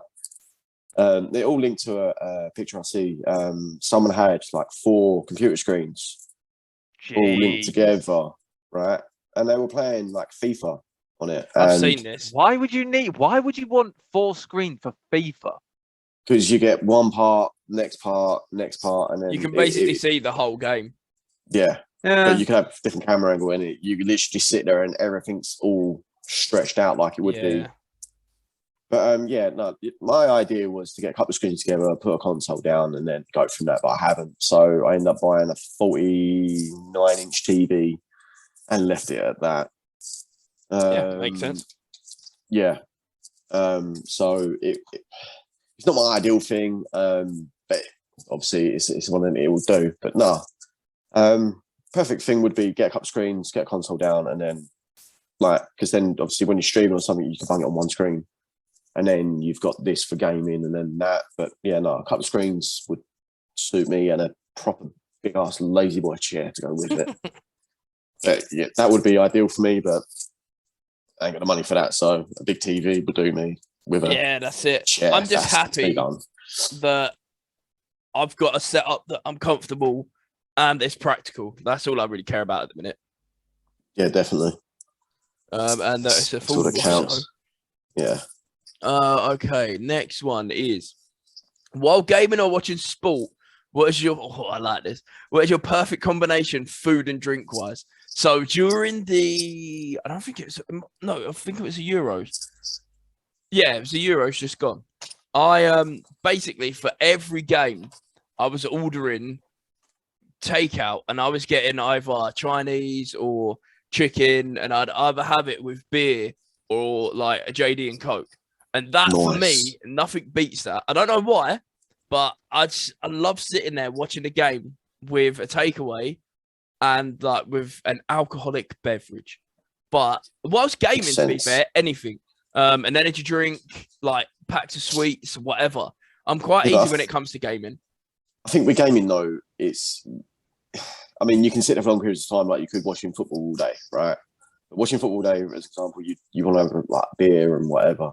But with gaming, you feel like you need to have sugar. You feel like you need to stay awake. You feel like you need to concentrate because of what's in front of you.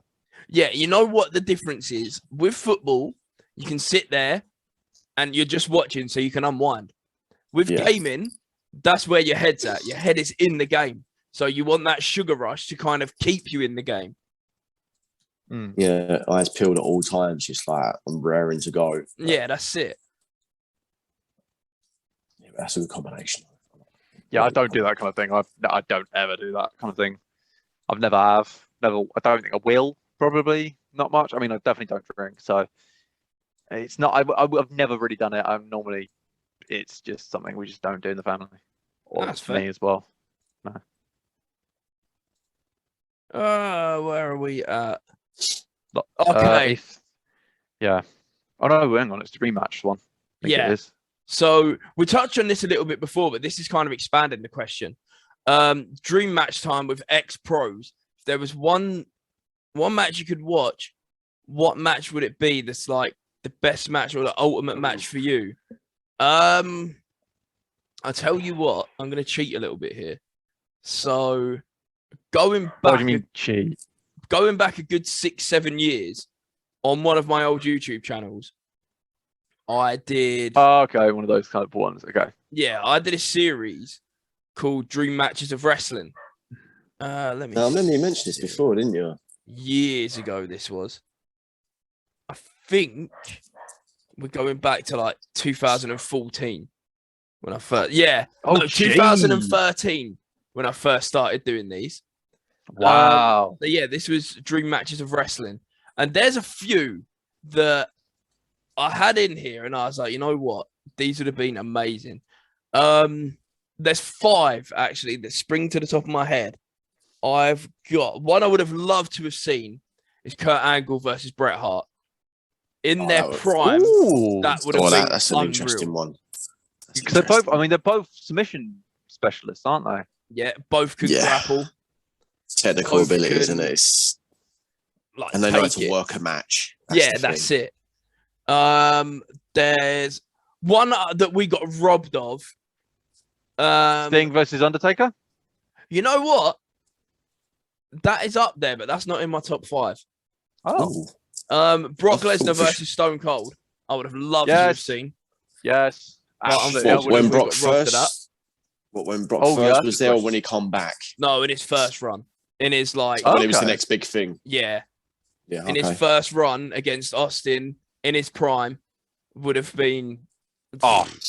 Yeah, but he had a triple threat match, didn't he? With I think it was The Rock and Triple H, and he was just standing there at one point in the ring, like watching them pin each other. It was like, you're supposed to kick him. What was that during the same time as Goldberg match?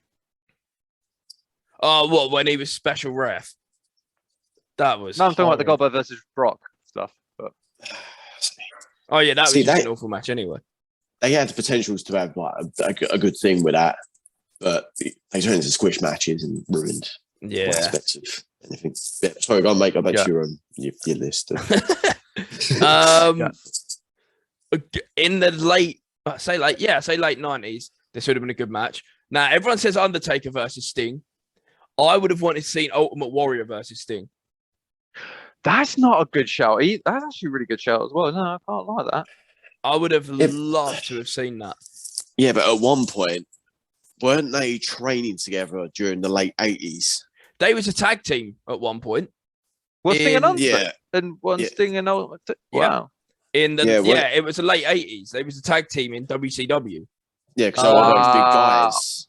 But Sting, I think they was both wrestling under different names. I don't think Sting was actually Sting either at the time. No, he wasn't. He was under something else and then moved on to Sting after that. Because there was a documentary about Sting on TV or the network. Yeah, I remember that. I don't know which one. Rock versus Shawn Michaels would have been mad. No, I've heard this name. That one keeps coming up. The like the two greatest of all time, kind of. 100%. Never. I don't think that's up for debate. Like they both were just the best at what they do.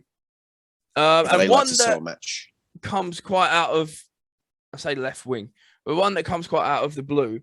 And even in the late 90s, this would have been a mad match. Rey Mysterio against Ricky Steamboat. I'd have loved that. Oh God. Yeah, that would have been a great one to watch. That would have. But there's a couple of. I'm just thinking of a couple of I would have loved to see maybe the Amazing Red versus Rey Mysterio. That could have been. Oh, that would have been. That could be amazing. Or maybe even get Ospreay involved. Yeah. Jeez, I mean, or even Nathan Fraser / Ben Carter. Sorry. God, yeah. Yeah, get all the big flyers. That would be amazing. What about who was it? That was it. Randy Orton versus the Black Machismo. Yeah, that would have been good. Randy would have just squashed him though. That's the annoying thing. I just know that Randy wouldn't. Yeah, I will say Black Machismo is basically, I think, isn't it? Basically, a Randy Man Savage. Yeah, he was a Randy Savage ripoff. But it was great. Well, it was Jay Lethal. Was it Jay Lethal? Yeah. Yes. It was Jay Lethal. It was. Yeah, Jay Lethal. And then obviously I've also thought of one. This is a really modern one, I would say. Kurt Angle versus that guy who's just got into, I think, is it SmackDown or Raw? Oh, what, Gable Stevenson? Yeah. Gabe Stevenson. Yeah, that'd be amazing. The two gold medalists. Yeah. Facing at each other. Imagine that. Yeah, that would be pretty insane, to be fair. Yeah. Yeah. That would be pretty insane. Go on, Riggs. I'm not sure. Right, see, I had a little thought the other day, and I see this one on Facebook, but this one kind of makes sense, and it would have been a great match to watch. Bret Hart working with Rey Mysterio. When Rey Mysterio was popping up with the question mark on his outfit and stuff. So when he was first into WCW. I think that would have been a great one to watch because unfortunately Bret was coming towards the end of his period there anyway, because I think it was just before Goldberg decided to do whatever. One that I would like to have seen, and to this day, it would be an absolutely amazing match. Kurt Angle, Bret Hart, and Mr. Perfect. Yeah, that'd be unreal. Now, Kurt Angle has always had the abilities. I mean, come on. Gold medal and all that, you know what I mean? Bret Hart always put him down to be the best there was, the best there ever will be. Mr. Perfect, on the other hand, I think was not pushed enough and was a bit underrated for what he'd done. But I think seeing that match would have been great. If not, CM Punk versus Bret Hart. That'd have been good. Oh, yeah, that'd have been really good. Unfortunately, another one would have been Owen Hart. I think Owen Hart versus like Randy Orton. Yeah, that'd have been good. When Orton's not acting like such a not a child, a politician. When Orton's actually on point and they've got into a certain standard, I reckon him and Owen Hart would have a brilliant match. They're going to sell Seth Rollins with. I mean, I don't know. I just think certain superstars you could put them from the past. You can just ping them out now. Put them into a match with certain current ones, and you think you know what them two are going to have one hell of a match. Yeah, they're or three, depending on roof down. Yeah, then that roof will be just gone. I mean, you'd have to do outdoor arena because you couldn't afford the damage after. But you know what I mean? It's the pops and the stuff that you can get. It's just it's amazing. It'd be incredible, wouldn't it? Dream matches are always one of them things. But yeah, it's always a weird subject, isn't it, with dream matches? Because they're like endless. There's so many dream matches that are knocking about, and you think, well, how have they never done this? Like, how did they miss the opportunity? Yeah. Like, there's so many opportunities for them to have done this match, and they've completely just like missed it. But I don't know. It happened. In some cases, it never happened. Well, yeah, that's it. It didn't happen. That's the worst thing. I think at the time that you would have looked at it, like you sound like Rock and Shawn Michaels, that could have done something. Yeah. But with all the stuff that had gone on behind the scenes at some point involving Michaels and whatever, it was never going to happen. I think at one point then he was getting injured to the back. Again, it was. But the good thing is they are two of the biggest sellers of anything in that business. When you just look at Hogan versus Michaels, you do through part of that, he was just overselling for the sake of it. The Rock done it against Austin with the stunner. The only guy to flip over 50 times and still moan that his neck's hurt. But what they done, they put on that show. They give the fans what they wanted to see. They give the fans their money's worth. And it was like, you don't get that anymore. No, that's it. It's just, I feel like nowadays it's just matches for the sake of matches. Yeah, they don't really build up any hype or the storyline's short, and it's like, No. But, it's what they want to do, then that's what they want to do. Well, yeah, who are we to moan about Judge. Yeah, exactly. And that. Yeah. I don't know. So, yeah, good timing for that to cut off. Of course. Right in the middle of a question. But there we go. Yep. It happens. Yeah, we should explain we do this over Skype and it has like a stupid 40-minute lapse. Yeah. Good old Zoom. Yeah. But yeah, I feel like we covered that topic anyway quite well. Yeah. So let's move on again from Son of Odin, a couple more. If you were stuck in the last game and or TV show you watched, what are you left in and would you be safe? This is the question I was actually trying to think when I saw this. I was thinking, okay, what? Because I'm trying to think of shows that I was actually shows, not like documentaries and all of that. Yeah. And I can only say I can't tell you which one it was. And I would say a bit mixed. One being Rick and Morty. Brilliant.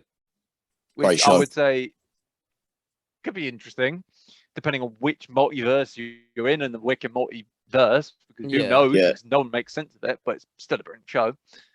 That or Batwoman, which is basically Gotham. Yeah. Which I think the answer is, yeah, I think everyone knows that's probably the answer of not amazing either. So it's kind of, I'll probably say I'd rather be in Rick and Morty than I would be in, as much as I would love Gotham, but I would say I would not feel safe in Gotham, but I'd probably feel a bit safer on Rick and Morty. Yeah, cool. Universe. No, understandable. What about you, Regan? See, I mean, today I've literally just got back into, because I found it on Prime the other day and I thought it was absolutely amazing when it was on originally. Dog the Bounty Hunter. Yeah, love that. I've been watching Is that that. the one that like lost his wife? Is that the one that Yeah. lost his wife? Yeah, that's the one. Yeah, and I was watching season 1 and looking at it, and you're safe if he's not after you, or you've got like a debt, basically. Basically, yeah. But yeah, so there was that, and last night I was watching Bones, which again I feel that you're kind of safe in because unless you're already Bones itself or you're deaded, you're kind of good with that. But yeah, TV shows. I mean, there are a fair few. I mean, you wouldn't want to be stuck in Walking Dead now, would you? Because that would just No, I don't absolutely know. not. You'd be I don't know. I feel like I'm pretty well versed for an apocalypse. Yeah, but the thing is, if you're a zombie, you're kind of screwed. And then, that's true. if you're on the run from the zombies and you try and meet someone else, you've got a chance of being screwed over. So Yeah. I don't know. It's I mean, not you can be well safe. equipped and everything, but It's a lose-lose situation, really. Basically. Yeah.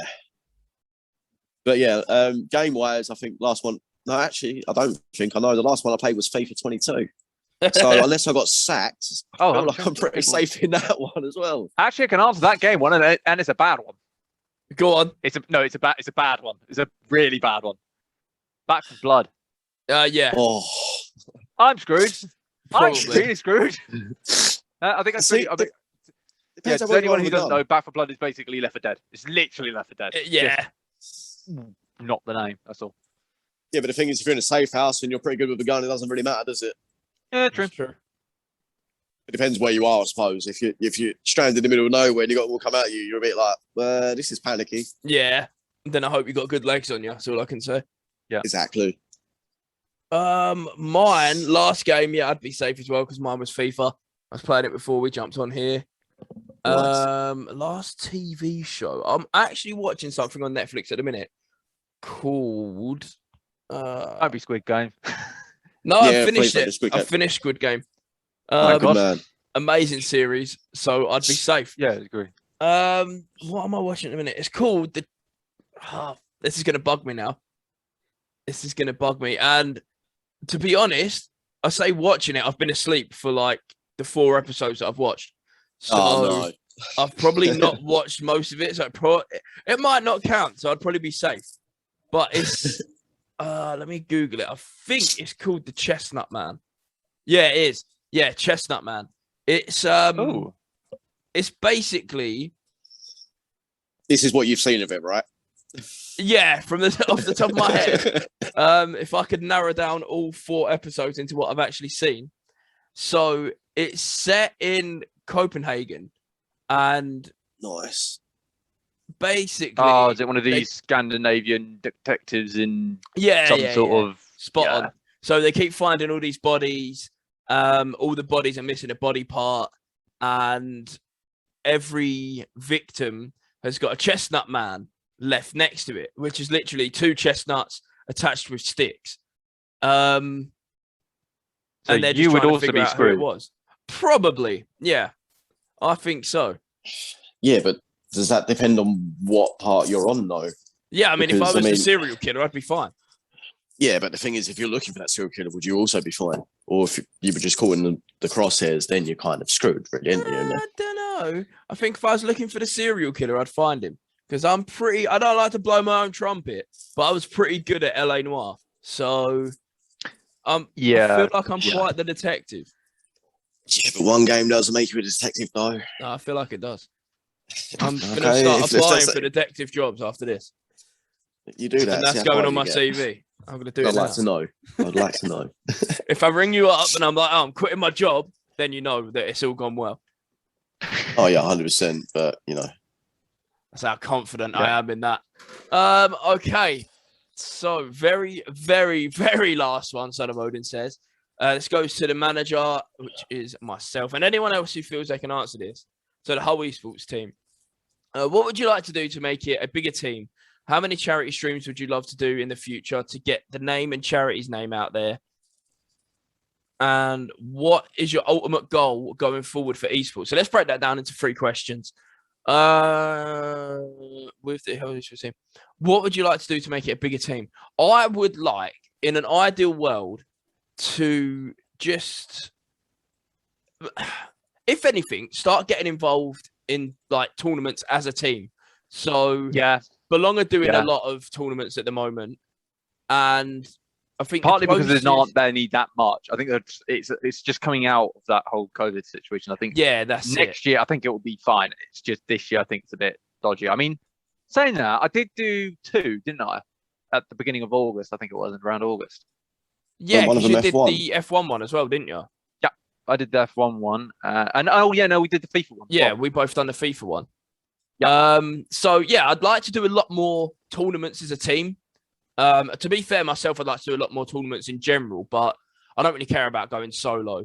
I would rather do them as a team effort. But you need the numbers. This is the problem.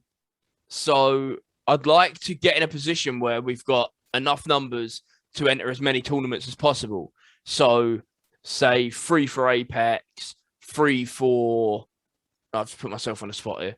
3 for whatever. Yeah. I think you probably get like 3s and 5s. You'll probably a lot of them are like 3, 5s, and 4s. Like 3 for Rainbow Six or 5 for Rainbow Six, whatever the 5. Yeah, 5 for that. So I think it's like you do 3 for like more. It's like if it's Tekken or Mortal Kombat, it's normally 3. If it's Overwatch, I think it's 5, but they're dropping it to 4 for the second game. League, I think it's about 5 or 6. Yeah. So, in terms of the team, that's what I want. I want us to be in a position where we can, all right, this tournament's coming up. Who am I putting forward for it? And everyone, like the people that want to get involved, go, yeah, me.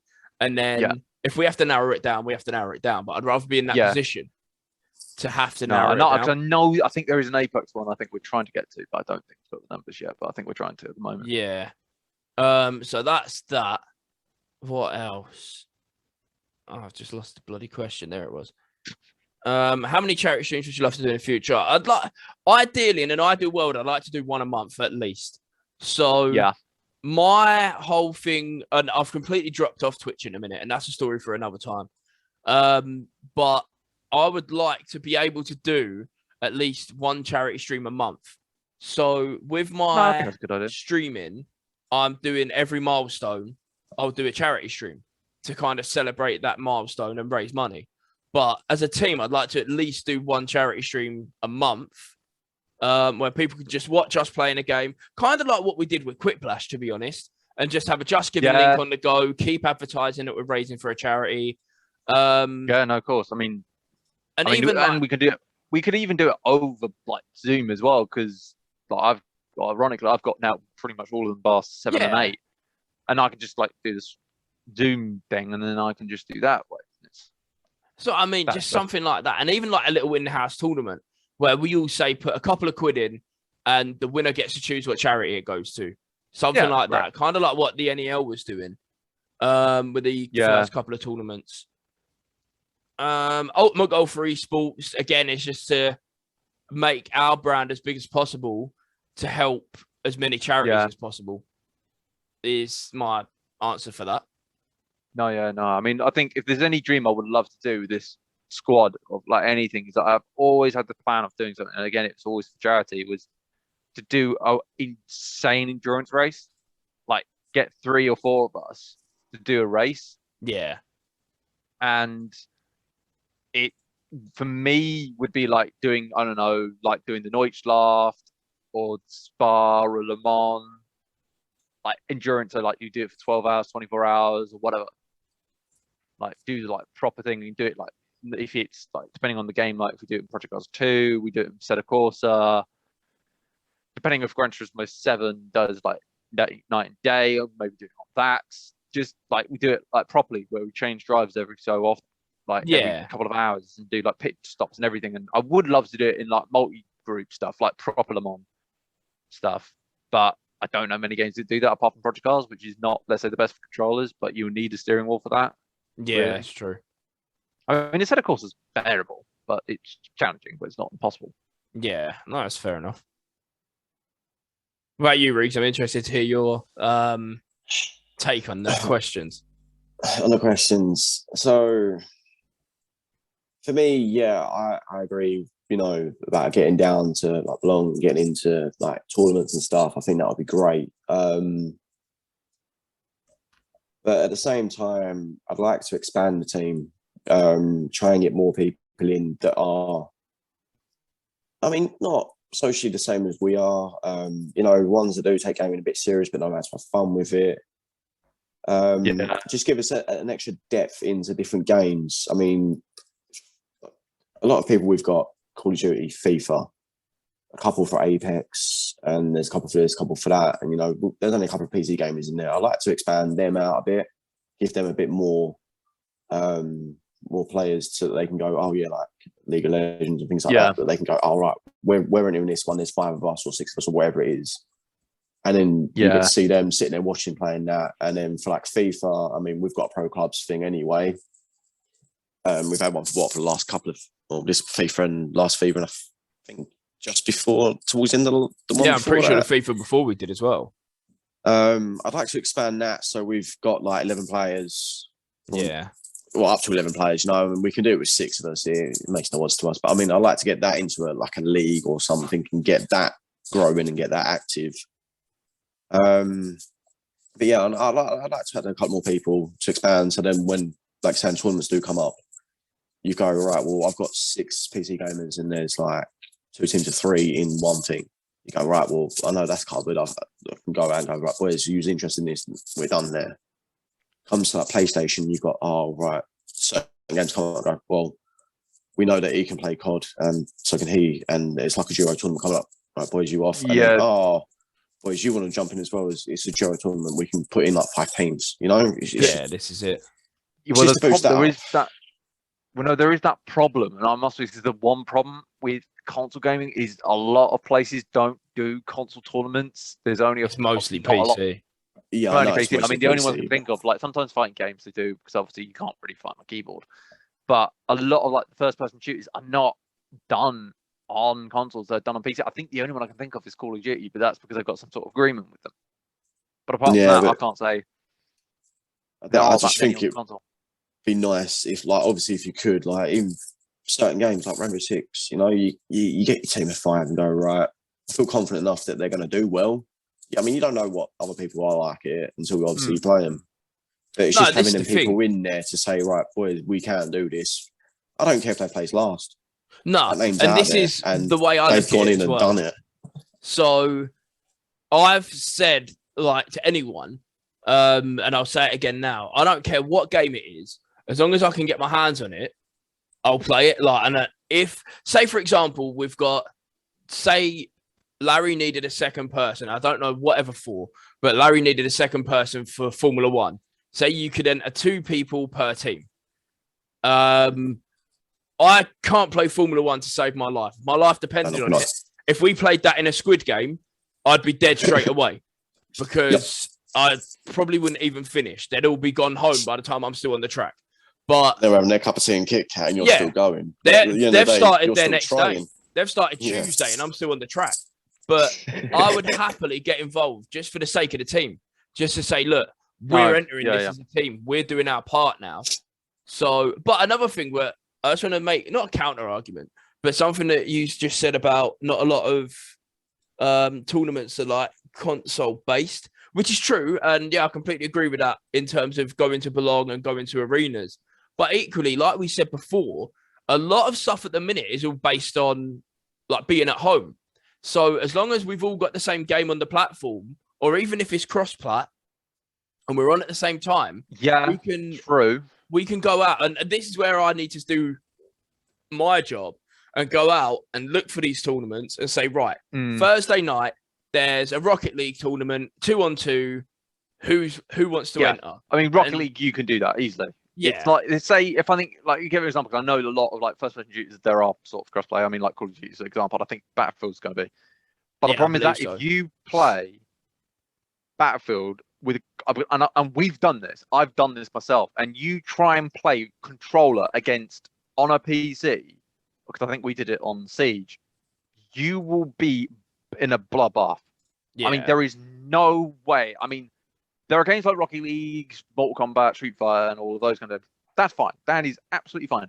But if you try and play a first-person shooter on a PC using a controller, it's impossible. Really? It is literally impossible. It's so hard to play on a controller. Okay, that's interesting. Against PC, against mouse, because they've got so much quicker speed time to look through.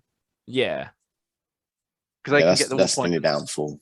They're more frames per second than they. Whereas console, you're only limited to like 60, and it does take its time to catch. And then by the time you've catched, bullet to the head, and you're like, brilliant. Yeah, it's true. But I didn't even think of that. It's cross-platform is a great idea. Some games you can tell. You can, like PlayStation or Xbox or their PC, you can tell who you're playing against depending on where you are or who you're with or whatever. Yeah. But yeah, I don't know, it's a thing. 2 seconds, I've got a phone call, so I will be back in a minute. Oh, that's cool. All right. But yeah, all right, this is where it's difficult because on one hand, I'm like, yeah, I want to expand the team so we've got the numbers. But equally, nothing stops us from, if I can go out and find tournaments, and go, right, okay, there's a Rocket League tournament on this day, who's available for it, and I know how many teams I can enter for that tournament. Yeah. I mean, that's why I think sometimes, like, you always keep an eye out for stuff, like, because I know, like, some of these retro places do sometimes do tournaments, like, for, like, the retro games and stuff. Yeah, that's it. That's fine. I mean, we could do that. That's fine. I would have to do that. I mean, obviously, again, have to choose what games it is because I'm not going to be doing something like Street Fighter game because, man, Lord, are they like the people that spend time on those kind of games are like godlike. I've got a funny story about Street Fighter actually. So, right before lockdown, it was right before lockdown. So it's before we moved into here. There's a retro gaming cafe and arcade in Leon C called. Oh yeah, I know which one Neon it is. Yeah, I know which one. The one next door to Retro Hunter. Yeah, that's it. Love that place. I've not been there. I want to, by the way. No, I want to go there, but the problem is it's so awkward to get to for me because I think I was trying to look it up. It's like either you go from Raleigh, get a bus to there, or you get off at Southend and then try and walk all the way to the. It's really awkward. It's literally bang in the middle. That's the annoying thing. Yeah, it's not. But worst case, we can always sort something out. Because I live right near Wickford train station anyway. That's true. That's true. But basically, so we went to Neon Nights one night, and it was me and the other half. And we're just going around. I had a massive blast playing WrestleFest because it's WrestleFest. And how often you're going to get the new one? I'm not sure yet. And there's another story about that. When they released WrestleFest on the iPhone, a couple of years ago, it's going back some years, I downloaded it, I bought it, and I was like, it's good, but it's not WrestleFest. It kind of needed to go under a different name, and they would have got away with it. Which is now Retromania. Yeah, Retromania is brilliant. I've already got that. That's what I was going to say. You're going to get Retro. So you've already got it. No, I've got it on release. Oh, did you? I haven't got it yet. It's really good. I've got a good deal on it as well, to be honest. I don't have to the deal's still going. I ended up getting 30% off of it on release. But right. Oh yeah, no, we definitely won't be. No.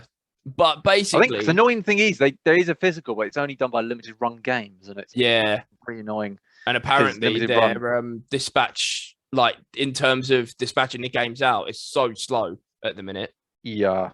So I can imagine I got mine on release. As soon as it hit Steam, I was like, yeah, it's going to download now. Oh yeah, no, because I'm getting mine on Switch. I probably will get it on Switch, but I got it on Steam. I've been happy with that. Yeah, as you're saying. But yeah, basically, long story short, we went to Neon Nights. We was playing everything, and we ended up coming across Street Fighter. And which one? Oh, God knows. I know it was a Street Fighter. I've tried to erase the memory from my head. So, all in all, we played a good 11 games in a row, and I lost every single one.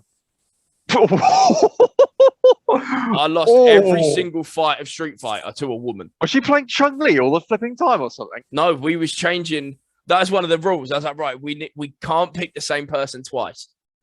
And yeah, I got absolutely wrecked. Wow. No, I mean, I know because I've got the one they did on PS4 where they got, I think it was like 1 till Alpha 3, I think it was, or something. Yeah, I can't think so.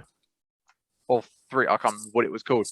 And I mean, I must have played not a lot, but I must admit, I mean, but no, I must be, I'm okay at it. I'm not amazing at it. I mean, I prefer like Tekken and Mortal Kombat, like speed and stuff. and even dare I say Dead or Alive. I prefer playing Dead or Alive because at least I had a good combo system. Yeah. But I know what you mean. I do need to go down that place at some point. Yeah, it's really good.